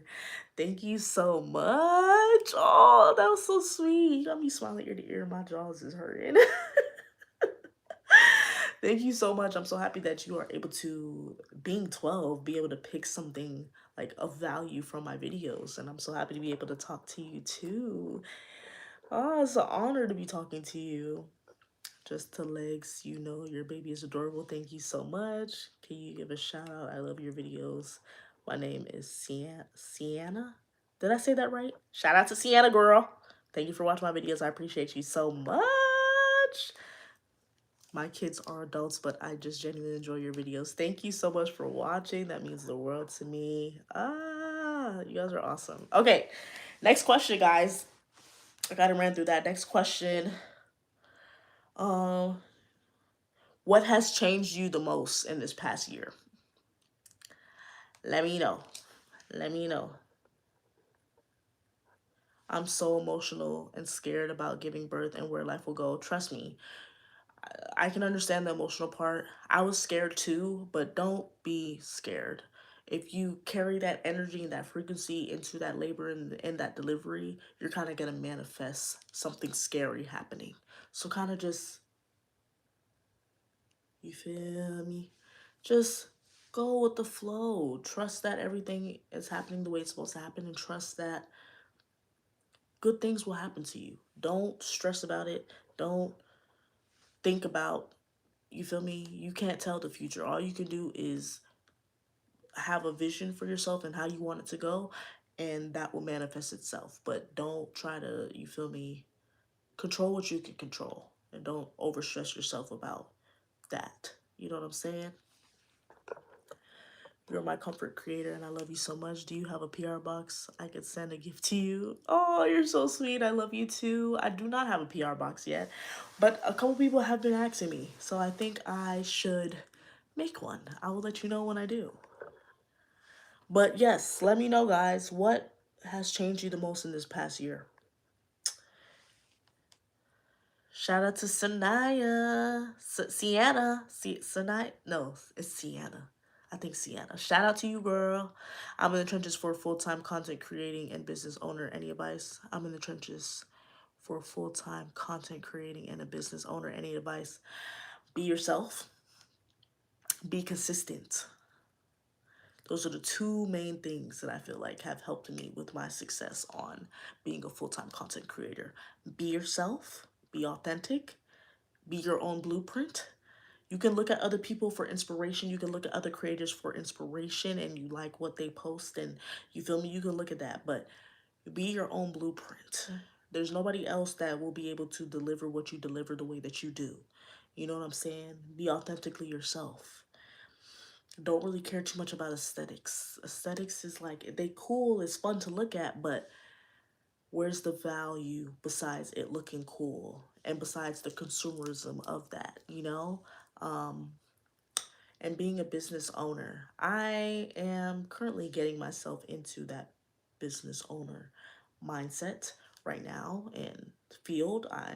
I'm a content creator. I own, I guess YouTube is like a business, but you know, like show up for it every day. Like how you would want to go to an establishment and how you would want them to show up for the customer, show up like that. And just be yourself and never stop learning and always try to, you know, be better every single day at what it is that you're trying to do. And be consistent. That's a big one. You gotta be popping up in people's face until, you feel me, until you're like established. And even when you are established, still make yourself relevant. Be consistent. Posting your content. You know what I'm saying? I'm not saying you gotta post multiple videos a day, excuse me, but how I was able to um, really grow my channel for real, I was posting one video a day and I was bringing value to it. You gotta find what works for you, whether it's the way that you edit your videos, whether it's the way that um, you feel me, show up, what it is that you're talking about, how you perform. Because, for an example, everybody does a vlog, everybody does a day in the life vlog, but how I was able to stand out was showing the reality and not being so aesthetic, and my storytelling and how I edit my videos. Um, That's how I was able to stand out from everybody else that's doing the same thing. I'm able to make my videos engaging within like the first 5 seconds, and even throughout the video, it's engaging. How I story tell, it's engaging. My tone of voice, how you feel me? That's how you'll be able to stand out. You just gotta find what works for you, and stay true to yourself. Don't try to copy off of somebody else. You know, just be you. You have any tips and tricks for labor and delivery? Child, the only thing I can really say for tips and tricks for labor and delivery is you can go in there with a plan, but don't rely that that plan is going to go 100% through. Everybody is different, everybody's body is different, and things can happen during that labor and delivery process. Um, you can try the different things that, you know, the pelvic floor exercises, the teas, the okra. You can try those things and see if that works for you. It didn't really work too much for me, but you can see if it works for you. um and, you know, just go in there with a mindset of what you care about is you're healthy and baby's healthy, and that's all that matters. um you can go in there with a plan, but don't, if that plan doesn't go the way you want it to, don't beat yourself up about it, because that's what I did. And you realize that, you know, it's okay if things don't go the way that you planned. You're my comfort creator. Do you have a PO box? PR box? Not yet. I will be making one. A couple of people have been asking me that, and thank you so much for watching my videos. I do not have a PR box yet, but I will create one soon. Can you share the experience of birth? Not the gross stuff, but from the water breaking to after. I did talk about this in the beginning of this live. So when I do upload this live, just go on ahead and rewatch it. That was more so in the beginning of this live. I talked about my whole birth experience. So if you want to see that, be sure to rewatch this. Hello, I had to go on here to let you know I absolutely enjoy watching your vlogs. You have a humorous personality and a real take on life, and present a real take on life. Your little one is so fast. God bless you. Thank you so much. I appreciate you for watching and for having that perspective on my videos. God bless you as well. And just thank you so much for watching my videos. 8th grade trenches are no joke. Oh, trust me. I remember being in 8th grade, you know, you feel like you're on top of the world with school, and like, you know, you're in the highest grade of your school, but it's also like they're kind of trying to groom you and prepare you for high school, so you kind of feel that pressure of, oh my gosh. And I know the work is probably a lot harder compared to 7th and 6th grade, so I know them trenches is serious, girl. But you got this though. You gonna push through. I know you will. Just dropping by to say I love everything about you, Zuri, and your family. You're a great mom. You're doing great, mom. Keep it up. Thank you so much. I appreciate you. My daughter is literally, she just turned 13 months 2 days ago. I'd be saying like 1 years old, but I know some people be real specific with like the months, so that's why I said the 13 months. I like your locks. Thank you. Your cover cream. My 10-year-old son just watched your husband's season on Next Level Chef. He did so good. Zay Dollar. Okay, Isaiah Thomas, Next Level Chef season 3. Go watch it if you haven't already. That was a really good season. It was really juicy. My husband did so good. I'm so proud of him, for real. Thank you guys for tuning in and watching that season. He did really good. I'm so proud of him. Okay. What were your craziest pregnant cravings?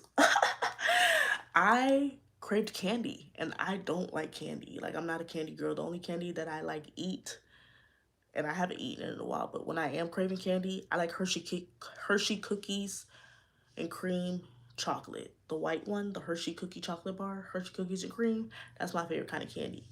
But when I was pregnant, I was craving all the candy. I was craving the trolleys, the berry trolleys. I was craving like the high chews. I was craving sweet stuff, the mental little fruit, little sweets. Like, I was craving sweets. I wanted sweets. But now that I'm not pregnant, I don't really care for sweets at all. Like, really at all. The season I'm in. Ooh, Okay, we got a member. We got a member in here. Hey, beautiful. The season I'm in has been referred to as my second prime. I'll be 50 next year, and I'll be 50 next year. And I feel like the first half of my life was for everyone else. The second half is for me. Period. I freaking love that. I love it. Oh my gosh. Thank you for the gifts. Oh my gosh. What is happening, bro? This is crazy. Thank you guys so much. I appreciate you. Wow. But yes, I 100% feel that. I feel like I'm talking to my mom because I had a conversation like this with her before. But yes, period. Sometimes you go through life and you feel like you showing up for everybody else, showing up for everybody else, and it's like you gotta show up for you too, boo. So I'm very excited for this journey for you. I'm very happy that yeah, it's your second life for you. You in your prime, baby. You only halfway there. To be honest with you, you still got the rest of your life. So really live it up and pour into yourself. I love that for you. I really do. It's inspiring for real. Not gonna lie. Everything is good. She's doing amazing, and no book, no movie, no advice that can prepare you for the new war trenches. LOL, we're in the same boat and being told it's time for my baby to eat food. Yes, bruh. There's nothing that can prepare you for nothing can prepare you for these trenches. I'm not gonna lie to you. There's really nothing that can prepare you for these trenches. Like, you just gotta go with the flow and learn as you go. And that's just it is what it is. Thank you so much. Oh, I'm trying to heart this.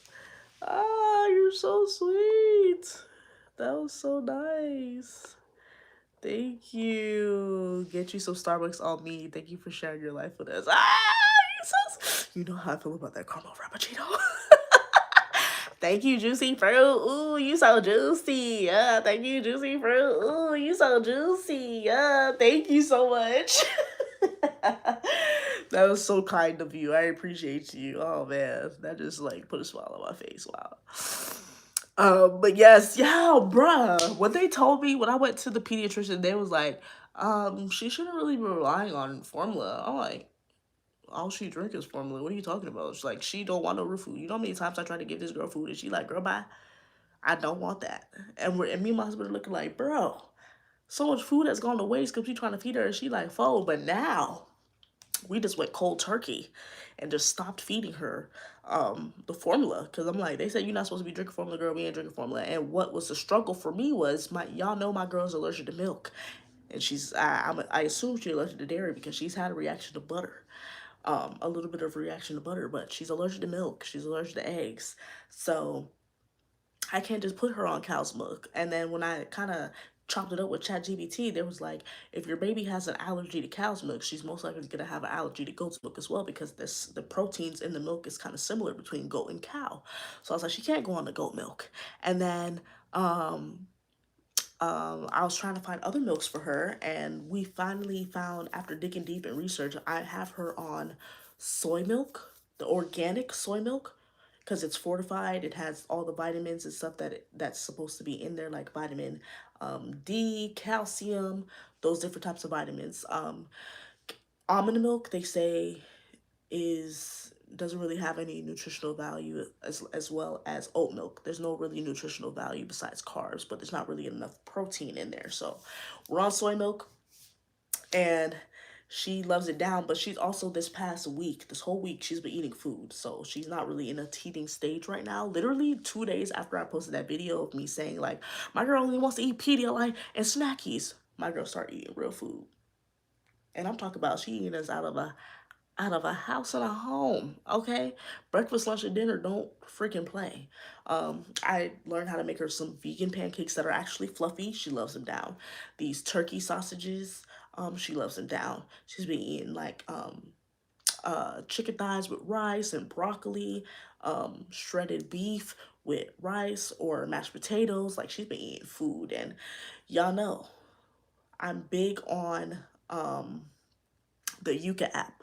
So I scan all the food that she be eating. I even scan the foods that my husband and I be eating. My husband uses that app as well. But that's when you are able to see the foods that we are putting into our bodies, especially our children's bodies. There's a lot of these foods, especially in the United States, that are filled with additives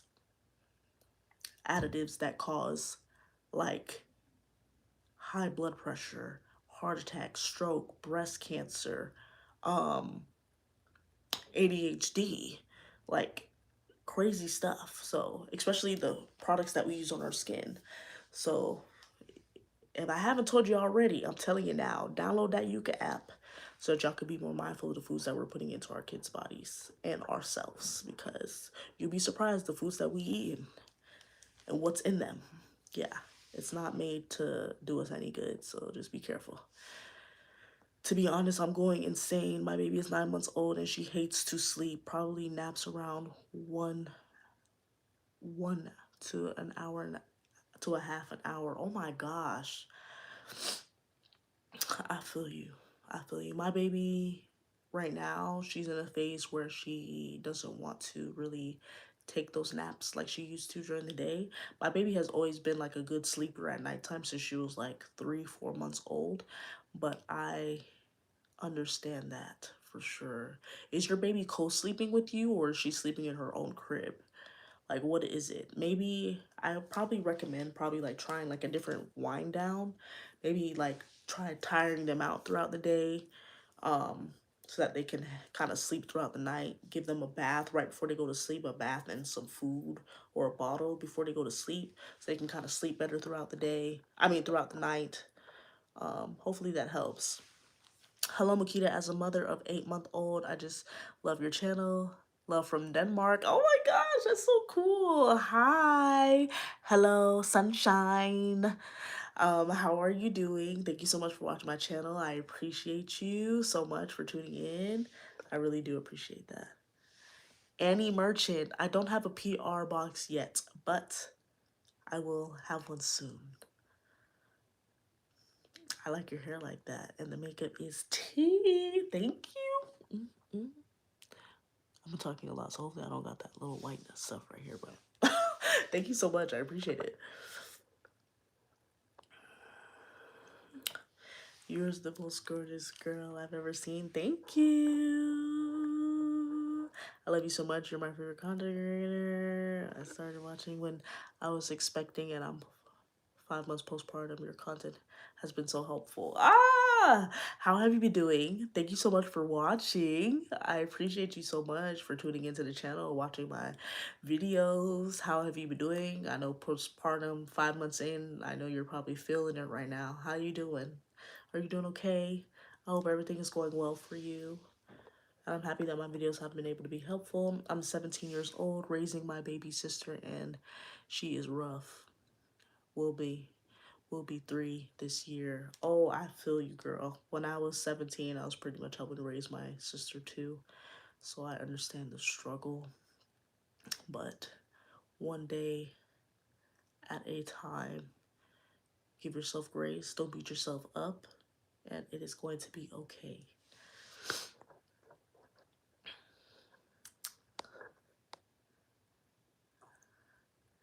Daddy definitely in the trenches. Yeah, I can hear it. I know you're in the trenches. I'm subscribed, but the join member thing doesn't show for me. Let me see. Are you sure? Because I'm refreshing and I don't see it. The only subscribers that I see right now is Nicole Hudges, Indigo Libra, Happy Turtle, and um, Chocolate Chip Coffee Cake.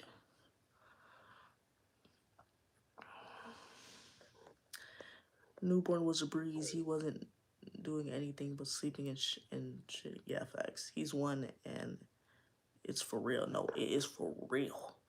It is for real. I ain't gonna lie. What is your lip combo? Okay, so around the lips, I'm using the Toasted Brown lip liner, Lip Stain by Huda Beauty. And then on the outer skirts, this, it looked better like earlier in the live. I've been talking a lot, but around here is going to be the Lava Cake the Nick's butter lava cake, and then in the middle is going to be the spiked toffee. Spiked toffee in the middle, Nick's butter. You made me want to have kids because before I was so against it.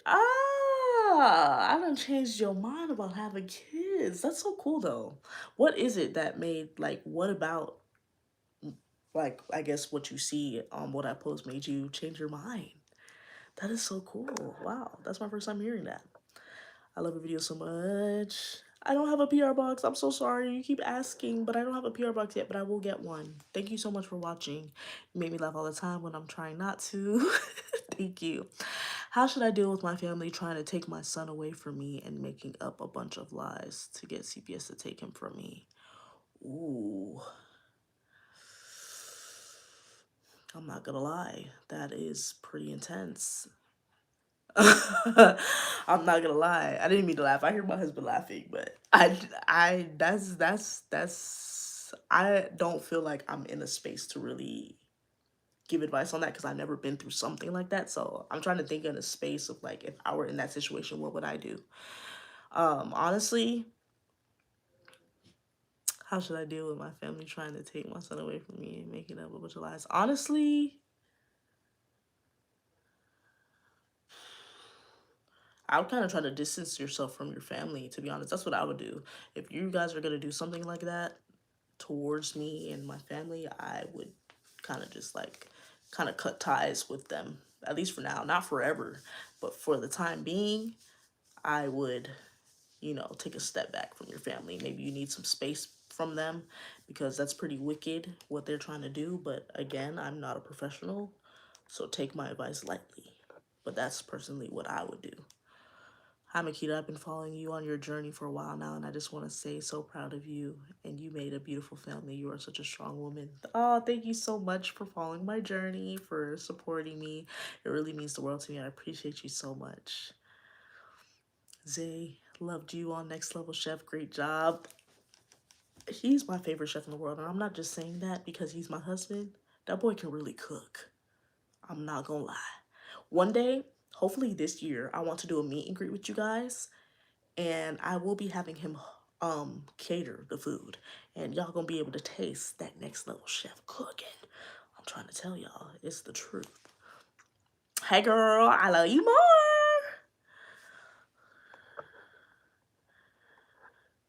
Okay, I love your content now. Thank you. I'm making sure I'm reading all the comments because some of them are kind of like repeating when you swipe down to the bottom. My family tried that. I cut their ass off. CPS isn't going to just take your kids. Yeah, me personally, that's what I would do. I would kind of distance myself and just cut them off, to be honest, because if you're my family and you do that, that's crazy. You know, sometimes family ain't always family. Just because we have the same blood don't mean you family. There's people that are strangers that will treat you better than family. So don't get it twisted. Sometimes you may just need to cut them off, and it's okay. Ain't nothing wrong with that. Hope your baby's doing good. She's really beautiful, by the way. Thank you so much. She is doing good. She's doing a lot better than she was last week. Girl, I love you. And Zuzu, love you too. Hey, girl, I love you. All black love. Supporter from Colorado. That's so cool. I love you too, my girl. Thank you for supporting my channel. It really means the world to me. Hey, love your channel. Blessings to your family. Thank you so much for watching. Blessings to you and yours. OMG, hey girl, I just asking because I have piercings and been wanting a nose piercing like yours, so I wanted to ask if you have one piercing but a different type of ring, or it's two piercings. But again, y'all about to see inside my nose. Hopefully I ain't got no boogers, but it's literally two piercings. Two piercings. One. Oop, put it back. And then two, I've had them since I was like 16. But yeah, it's two different piercings. I love them down. I used to have one on this side too, but it got ripped out one time. 2 years ago, I was at work and I was a server. So I was about to serve somebody's food and my hair got stuck on my nose piercing. And I didn't want to touch my face or my nose while I'm handling their food. So I went like this and it ripped it out. And it made it like get infected and it closed up. So that's what it looks like now. Definitely might re-pierce it. We'll see how I feel. but now it's just like a dot, boop. But I can't put no piercing in there. It's closed up. But thank you. When can we expect another toddler trenches? This Wednesday. I'm currently editing it right now as we speak. This Wednesday, when let me tell you exact dates so you know. This Wednesday, January 14th, a new Toddler Trenches episode long form will be dropping on my channel. And if you are a member, you will get it on the 13th. You will get it 24 hours in advance. So if you're a member on my channel, you are going to get the new episode of the Toddler Trenches, Surviving the Toddler Trenches, on the 13th at 12 o'clock noon. But if you are just somebody that just subscribes to my channel regularly, new video dropping on the 14th at 12 o'clock noon. So be there or be square because it's up, period. Do you have any advice for me since I'm getting bullied? Do you have any advice for me since I'm getting bullied? Girl, I'm gonna talk to you like a big sister, big auntie, big mama, whatever you need it to be. You gotta stand up to your bullies. You have to. You have to. No bully likes a bully. You gotta put your foot down and let them know, hey, back off. You can't let people just bully you and tell you, you feel me? Like, no, that's not okay. Like, you can't allow people to treat you like that. And you got to set boundaries. They may not like it, but you got to stand up for yourself. And if they put their hands on you, fight back like you fighting for your life. Yes, ma'am. Yes, ma'am. Don't let people bully you. That's not okay. I don't condone bullying. People only bully people because of how they feel about themselves. And don't allow them to do that. No, that's not okay. If you gotta tell them about themselves, tell them about themselves. If they gotta duke it out with you, duke it out. But don't hit first. But don't let nobody bully you and don't let nobody put their hands on you either. Defend yourself. Stand up for yourself. You gotta love yourself enough to do that. Don't let them, don't, no. No, that's not okay. I'm a fan of your family. Greetings from Texas. Hi. Thank you so much for watching my channel. I really appreciate it. Any advice? I'm 33 weeks and 2 days and my stomach already dropped. Ooh.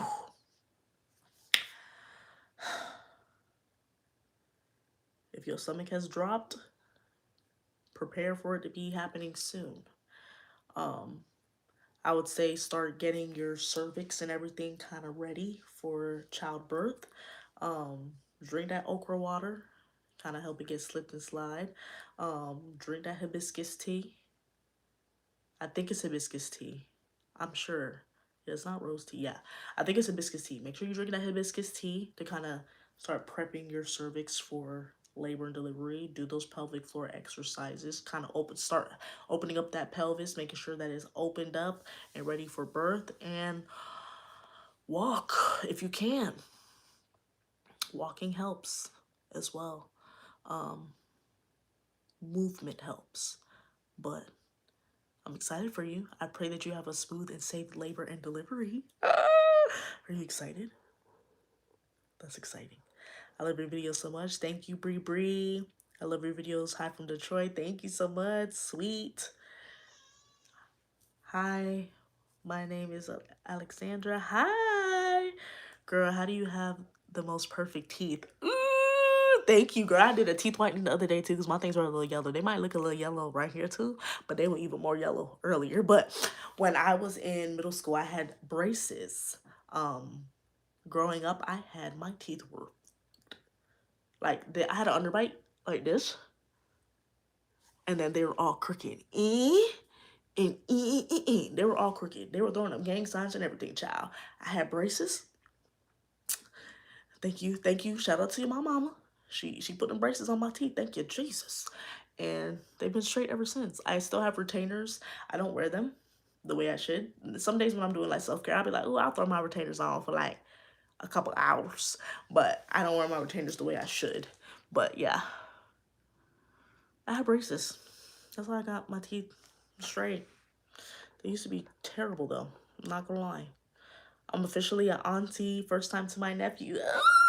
That's exciting. How does it feel to be an auntie? Does it feel good? Does it? Yeah, it's like an extension of your sister. Or, yeah, or your brother. It's like an extension of your sibling. So I know it's like a good feeling. I have a nephew as well.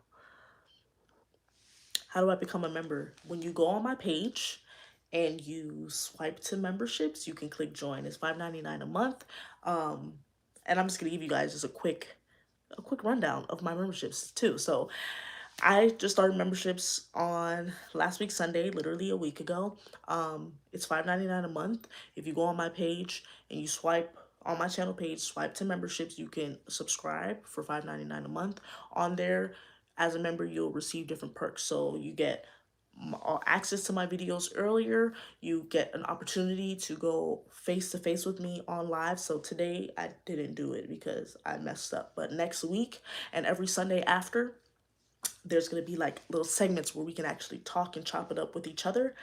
And you'll have opportunity to go live with me, but that's only for members. Like right now, as I'm talking to you, that's open to the public, like how I'm reading your comments. But if you actually want that real time back and forth talking like we're on FaceTime, you will have the opportunity to do so with my members if you are a member.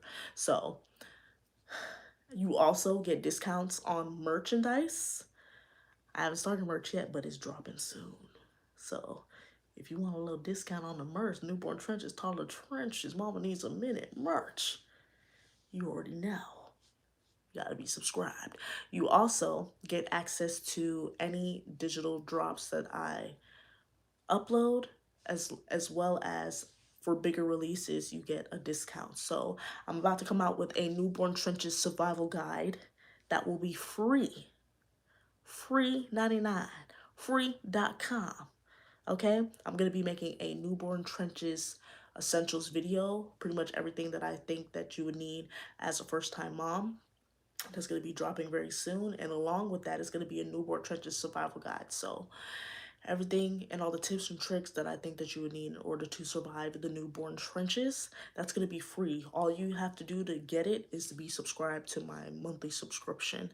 And then going forward, if and when I do drop other survival guides or journals or whatever the case may be, you will get a discount because you are a member on those items. So if you're trying to, feel me, get a little closer, you know what to do. Go subscribe to your girl. I tried to stand up to them. It was my best friend, and she made rumors about me and completely crushed me.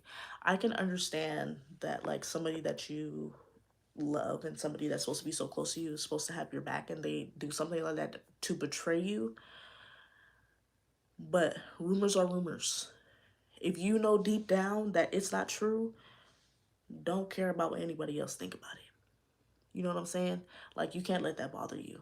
Like, I understand in the moment, yes, it does bother you, but after you sit and reflect and know, if you know it's not true, why is it bothering you?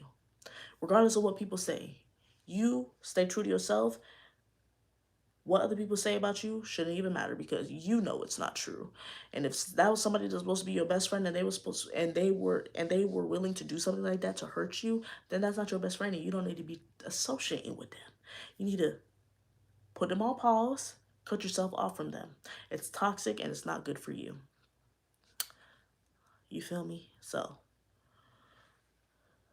I completely understand. I have been betrayed by somebody that was supposed to be my best friend back when I was in high school, and it completely hurts. It hurts. It hurts like a relationship, to be honest with you, because friendships are just as important as relationships. So I can understand that that hurts, but if you know that you deserve better than that, don't allow them to do that to you, boo. Hey, Kita Girl. When the new Taller Trenches episode coming out, I'll be celebrating my final Taller Trenches as my last one, little one, turns 1 years old. Hey, my girl. I'm posting the new Taller Trenches episode this Wednesday at 12 o'clock noon. If you are a member, you get it Tuesday at 12 o'clock noon. But this Wednesday, a new episode will be dropping. I love you too. I love you too. You planning to overlap the Taller Trenches with the newborn trenches? If I do end up having another baby while I'm still in the toddler trenches, they will most likely overlap. It's gonna be real ghetto. But for now, we just in the toddler trenches because I'm out of the newborn stage. Period. I'm 31 years old and I'm still learning to set boundaries. You gotta set boundaries. You got to set boundaries with people. I'm telling you, that's the only way. If you want things to go a certain way, you gotta set them boundaries. And it's okay. It may come off like, oh, girl, why are you doing that to other people? But it's like, your peace matters. You got to protect your peace. And protecting your peace means you got to set boundaries. My sister told me something the other day, my little sister. She said, boundaries aren't supposed to be liked, they're supposed to be respected. Period.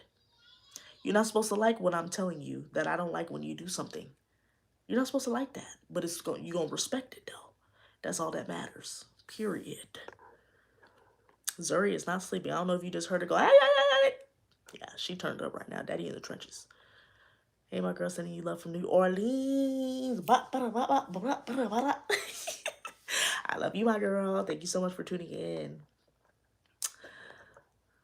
Let's get the likes to 2K, y'all. Y'all so real, dog. I love y'all down so much. I love your personality and how you show it in all your videos, no matter what. Thank you. I just be like, I'm very bubbly, so it's like, I don't like to be watered down. I like to take up space and, just be myself. This is authentically how I am on camera, off camera. So I'm happy that this is a safe space where I could do that. I love your channel. My name is Allie. Hey, Allie. Thank you so much for watching my channel. I appreciate you. Girl, you're going to go live when I got to get ready for work. Sending love. Girl, I've been on live since 6 o'clock. I've been on live for almost 3 hours. I love you too, my girl. I hope you have a great day at work.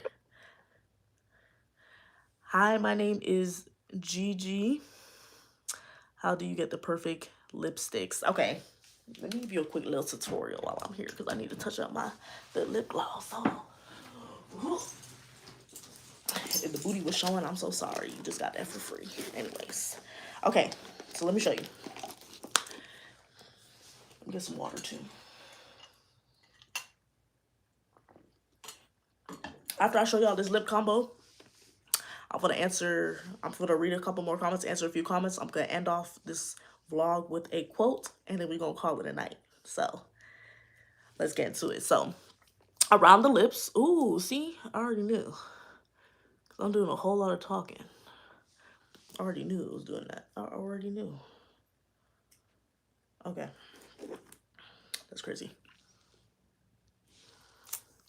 Okay, so around the lips, the lip liner is going to be this Huda Beauty.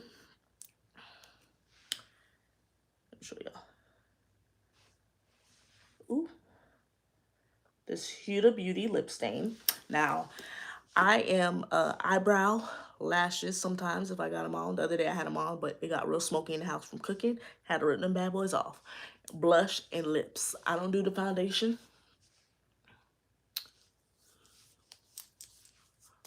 I don't do foundation. That's not my vibe. Too heavy, too much, and I ain't got time for it. If it's like a grandiose event, maybe. But I don't go nowhere to be grandiose, so I'm not about to be putting on a whole bunch of makeup and stuff. But, the little simple just to enhance, you know what I'm saying? So this is a lip stain. I already put it on, but you put it around the lips. That's what you see right here. And it lasts for, this is what it looks like. It looks like a little marker, a little fuzzy marker. It lasts for 12 hours. I've tested it out a few times, and it does last for 12 hours. I can eat food, I can drink, I can do whatever I need to do. And the lip stain is still gonna be there. Love this down, $20. Got it a couple months ago. Still rocking and lasting. I found it at Sephora. Next, I go on with these 2 lip combos. This is I kind of stole it, but it's mine now. This is the Alandria lip combo.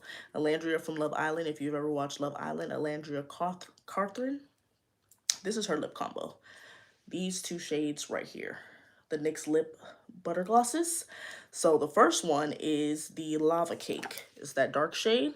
That's what it looks like. Let me show you what it looks like right here. That's what it looks like. What I do is I go around. Oh, shit. Okay. I go around the lip right here like this. Only around the outer.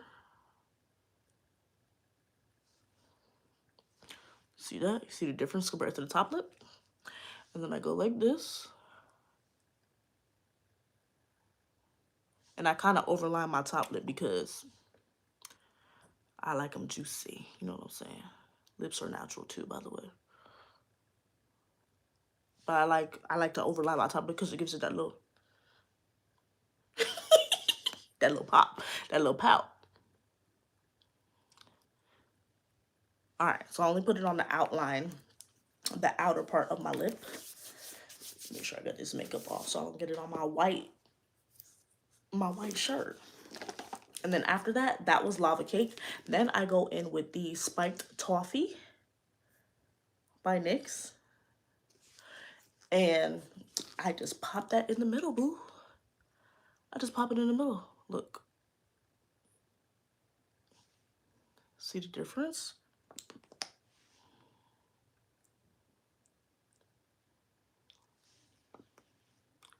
And then I just kind of blend it out. Put a little bit more. And I just blend it out like that.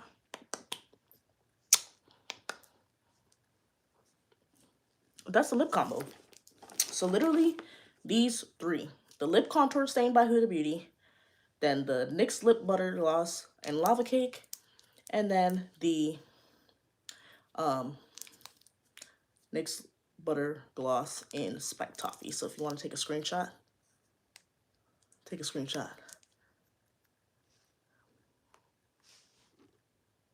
Did you get it? Okay. That's a lip combo. That's it. That's all I do. It's so cute, right? I love it. Ugh, I don't like putting my purse on the floor. Superstition.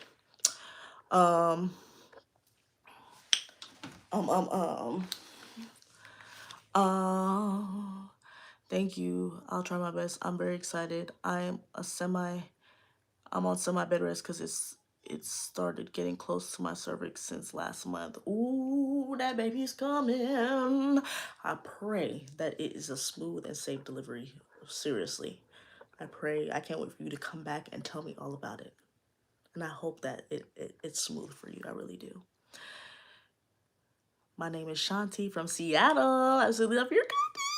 Hi, Shanti from Seattle. Thank you so much for tuning into my content. I really appreciate you. Are you Jamaican? Yes, I am. I'm kind of Americanized though. I was definitely born in Florida, South Florida, Broward County, Nafafo. Well, I was born in Hollywood, Florida, but I was raised in Broward County, Nafafo. Let's run it. You feel me? So but you know, when I go back to the yard, you know, I know how to speak to my peoples. But I am Jamaican. Both my parents were born there. You ain't reading my comments. I'm sorry. What did you say? Channel activity. Let me see. Hey. Yes, you asked me if Zuri's sleeping. I say, yes, girl, Zuri is sleeping. Hey, my girl. I am reading your comments. I'm sorry if I missed it. There's a lot coming in at once. He's so cute. He looks just like my sister with her dimples, nose, and her eyes. I can't wait to spoil him. Oh, that's so cute. Literally like a little extension of like your sibling. I know you are enjoying it. Soak it all in. They grow up so fast. I don't even have a baby and I love the newborn trenches. Ooh, that's real. Thank you so much. Oh, a freebie. I'll be subscribing as a member. I support a few talented creators. I'll add you to my list. Ah, thank you so much. Yes, free. The freebie surviving the toddler trenches guide will be free. All you have to do is subscribe to my channel and it will be dropping soon. If not by the end of this month, definitely in February, but I'm pushing for January for drop. So if you want the newborn trenches survival guide, make sure you subscribe to the memberships. It's gonna have everything you need to survive newborn trenches, from products, product links, where to find them, from mental health to help you out with that, things that you could do in order to help your baby, food recommendations, formula recommendations, everything that you could think of, tips and tricks to kind of navigate throughout your day. Yeah, and a lot more. I'm still putting it together, but yes, it will be dropping and it will be free to all members. All you have to do is subscribe to my memberships in order to get it. I will be also making a Newborn Trenches essentials video, but it's going to be very, like, surface level. Pretty much just telling you the things that you would need for the Newborn Trenches. But the actual survival guide will be dropping. That's going to be free.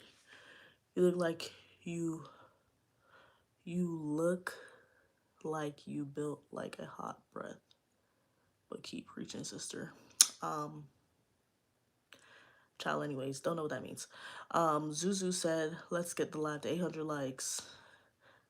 She might pop up. My love, we at 2 point. Wait, what? How many likes we at? Oh, 644. Yes.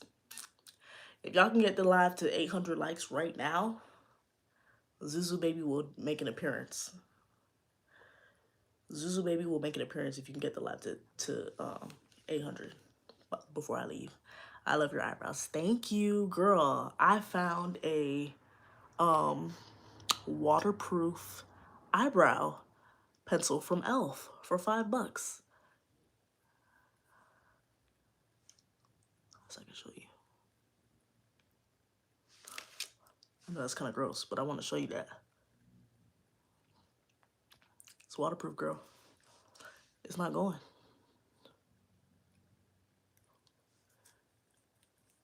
I know you see the spit. Waterproof. $5. e.l.f. Stop playing. I found it at Ulta the other day and I was sold. I couldn't believe it.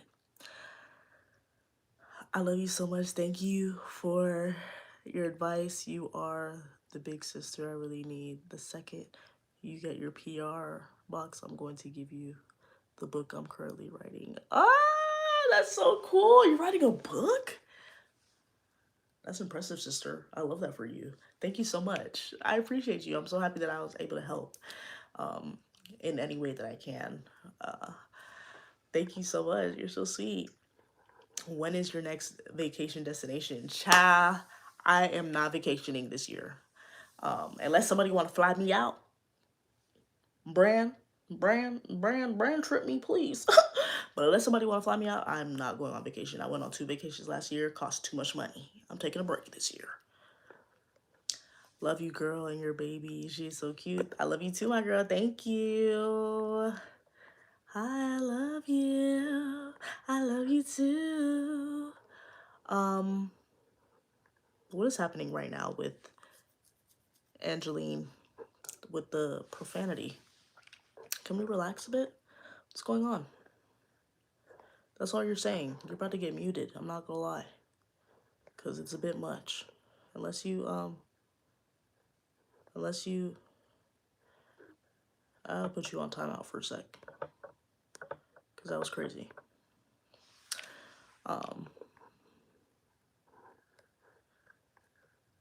Sending love from Atlanta. Ah, welcome to Atlanta, baby. I am an hour south of Atlanta. So, hey, my girl. How are you? Peace and blessings to you as well. Thank you. Love how you show what being a mother is like. Thank you so much. I'm happy that I have this platform to be able to just show y'all the realities, the good and the overstimulated parts of motherhood. I'm not gonna say bad because it's not bad, but it's just it can be a bit much sometimes. How you helped me when I was going through the dark times. I'm so happy that my page and I was able to help you during your dark time. How are you doing now? Are you feeling better?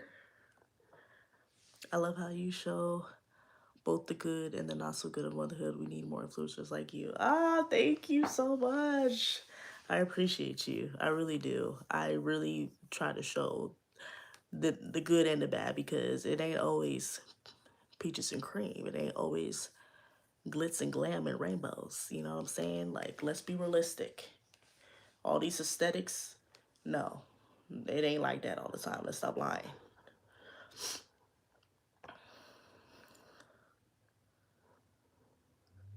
Going through the trenches myself, started the separation anxiety phase. Yeah, I feel you, but it's okay. We're gonna get through it.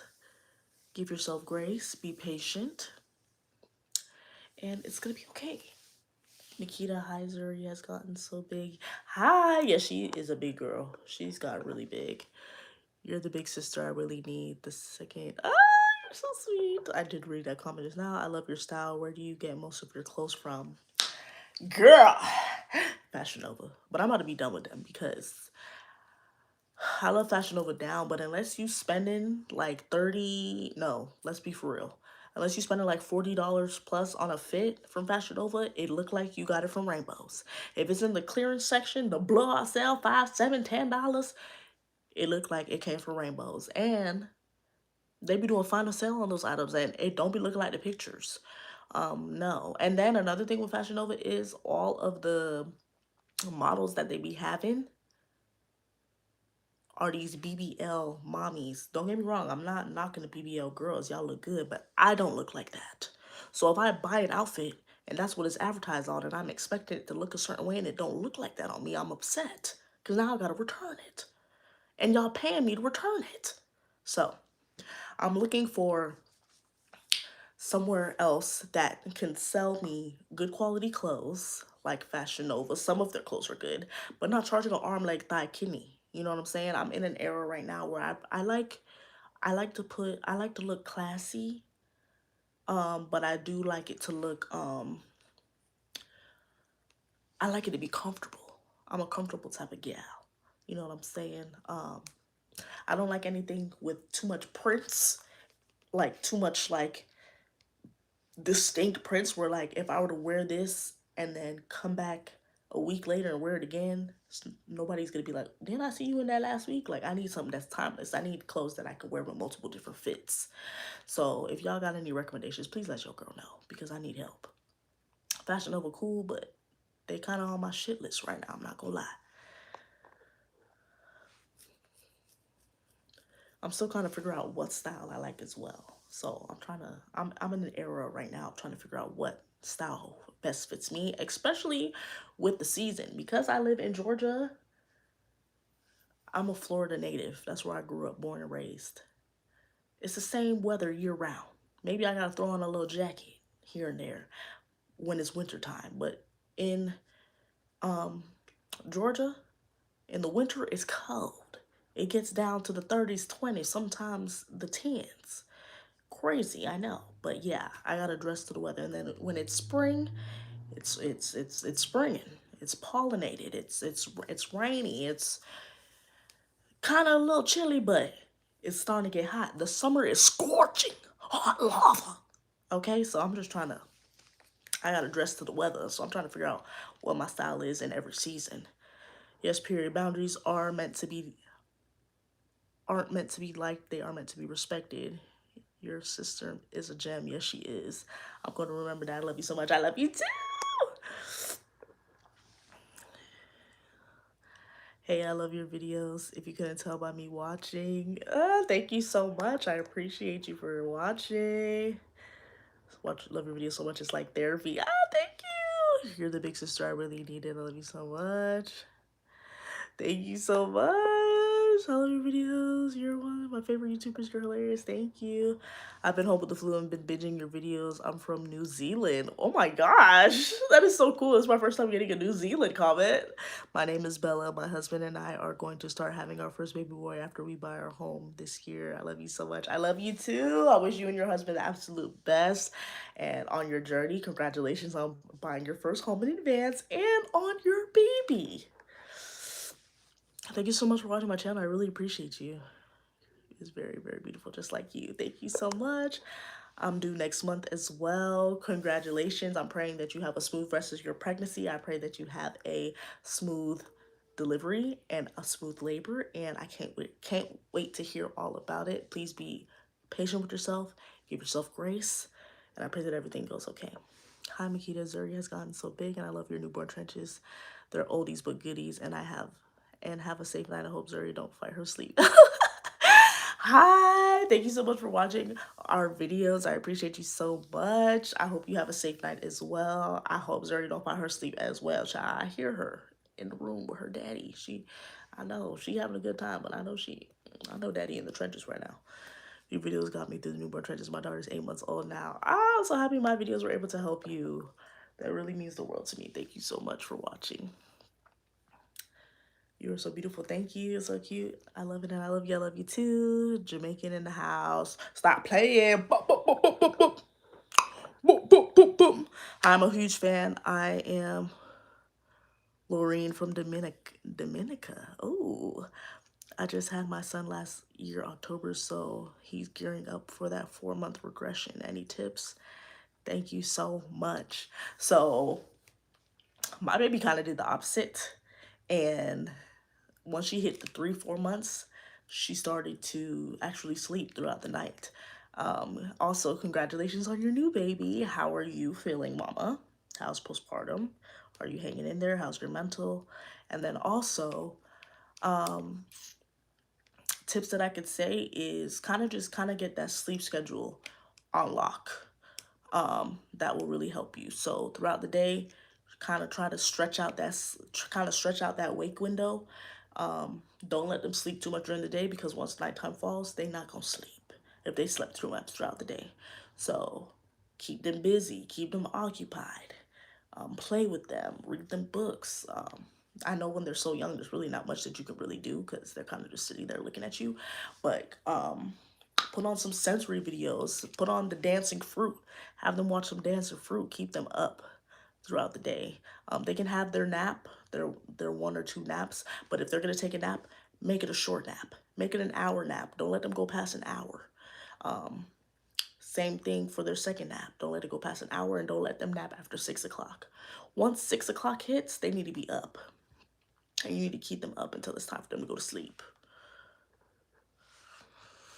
Your baby so beautiful. Thank you. Tell me a favorite YouTuber and a favorite thing I love about your YouTube content is I love when Zuzu does the funniest things. Thank you so much. She is hilarious. You don't even know how hilarious she really is. She is hilarious. And I subscribe to your channel. Thank you for subscribing to the channel, girl. Girl, but entering these taller trenches are real. No, the taller trenches are ghetto.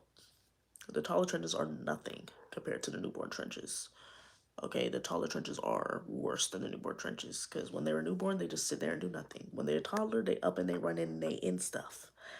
Hey, you're my favorite YouTuber. Thank you so much. I love you so much. I love you too. Jesus loves you. Yes, he does. I love him too. I subbed. That's real. I love your baby's vids. That one where she gets the toy and she's jumping. Oh my gosh. Yeah. My girl was scared. If you're talking about the cactus video, my girl was scared of that little cactus. She was not playing. Before I even took it out of the box, she was running for her life. Crawling for her life. The videos, you're such a beautiful woman. Keep doing what you're doing. Thank you so much. Hello from Brazil. I love you too. What the heck? Brazil is crazy. Like, wow, that is insane. Thank you so much for watching my videos. It means the world to me. Zuzu gonna grow up just like her mom. I hope she can take some things from me, but I do want Zuzu baby to be her own person. Be your own girl, girl. Girl, that lip combo is serving. Thank you, girl. I literally just showed them, I just reapplied my lips and I just showed them like how I did it. So when I do upload this live and I show, like, when I do upload this live, you can go back and rewatch because I showed them what I use on my lips, girl. Told them to take a screenshot too. I can't believe the elf is $5. Girl, the elf eyebrow, $5. Waterproof. It's a waterproof eyebrow pencil, $5.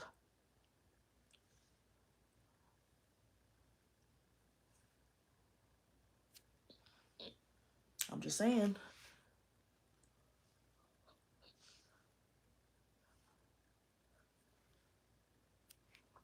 Not sponsored. That shit blew my mind.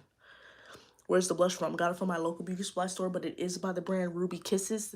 I like this blush, but it's not my favorite blush. My favorite blush of all time, I like cream blushes because I feel like it looks more like skin. But my favorite blush of all time is going to be by the brand Merit Beauty. You can find it at Sephora or meritbeauty.com. No, this is not sponsored. I ran out of it, like to the point where I'm digging the blush, wiping on my hand and patting it. That's how good it is, but it's a little pricey. It's like $30. I want y'all to know I'm not cheap, I'm frugal. Some stuff I just can't spend $30 on like how I used to before having a baby. Them $30 could go towards diapers. Let's keep it real. Yeah, so my little Ruby Kiss is $5. I can do $5. Not $30. Not on no blush. Especially when I don't wear it like that. I'm sorry. Let's keep it real.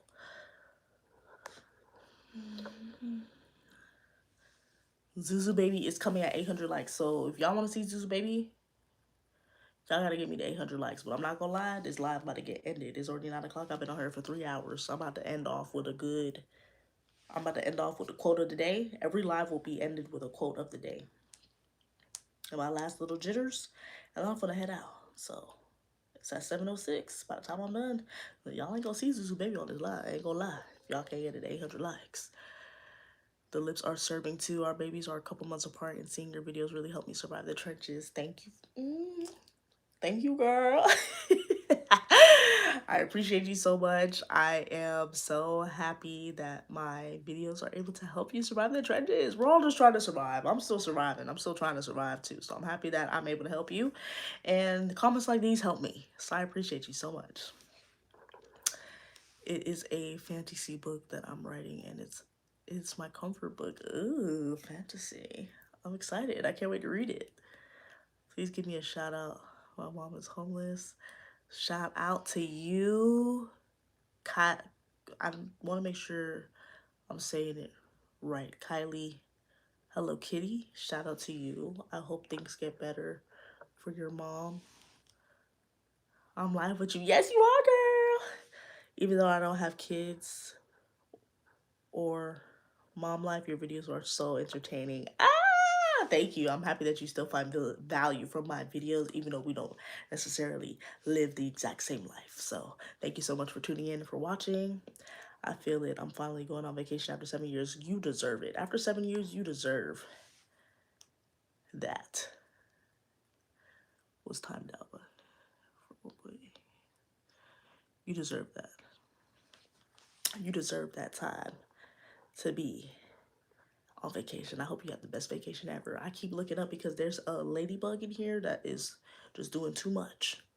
And I'm going to need it to stay where it's at because I will get the swat.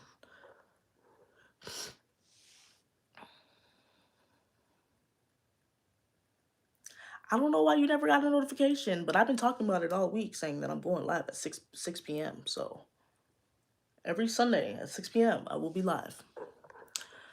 My birthday just ended. If you give me a shout out, that would make my day. Happy belated birthday, Melissa girl. Hope you had the best birthday ever. Your videos are the best I've seen on YouTube. Make my day so much. Thank you so much for watching. I appreciate you.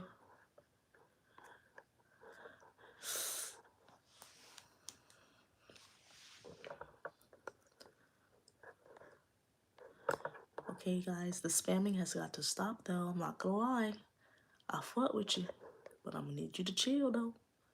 I'm gonna need you to chill. Thank you. Appreciate it. You're so pretty. Thank you. I love you. I love you. I love you guys. I love you guys. Ah! You guys are so sweet. I love you guys so much. Okay. What's your lip combo? I did the lip combo. When I upload this, y'all gotta rewatch it. Cause I showed y'all how I did the lip combo. So when I upload this live, be sure to rewatch. So I'm about to end it off. Okay, so quote of the day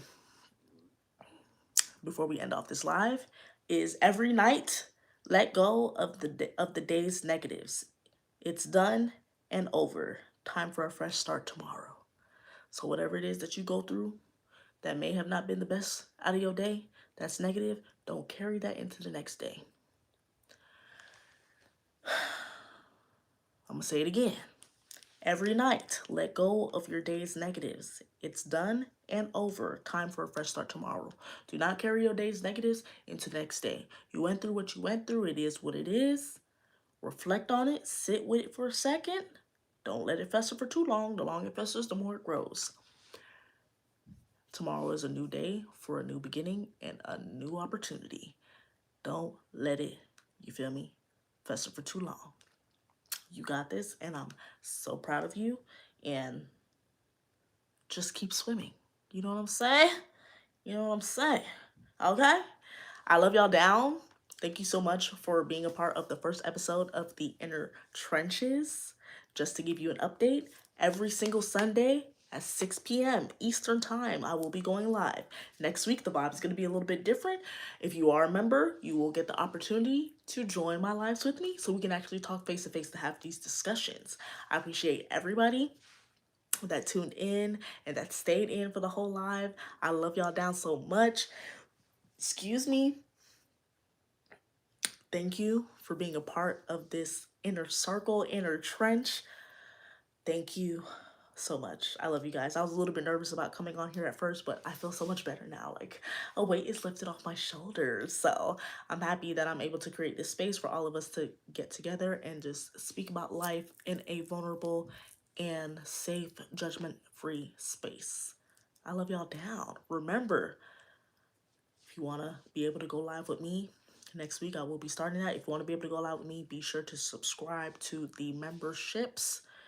If you go on my channel page, swipe all the way to memberships and click join. That's $5.99 a month and you get special perks. One of them being you get to go live with me. We get to actually talk in real time like we're on FaceTime, face to face. You also get discounted on merch. Merch will be dropping soon. You get access to early videos. You get early access to videos. So new Taller Trenches episode is dropping this Wednesday. If you are a member, you will get it on Tuesday at 12 o'clock noon. And then you will also get access to any of the digital guides that I drop. So this month, hopefully, I will be dropping a Surviving the Newborn Trenches survival guide. Okay, a survival guide for surviving the newborn trenches. We'll be dropping it. Will be free to all members. So as long as you are subscribed, you will get it for free. Okay, stop playing. And then any guides that I drop after that, they may be free. And if they're not free, they at a discounted rate to you. So you already know. I love you guys so much. I appreciate y'all for tuning in and for listening to my motherhood journey. Stay sexy. You already know. And I'll see you in my next live. I love y'all. Ooh. I'll see y'all soon.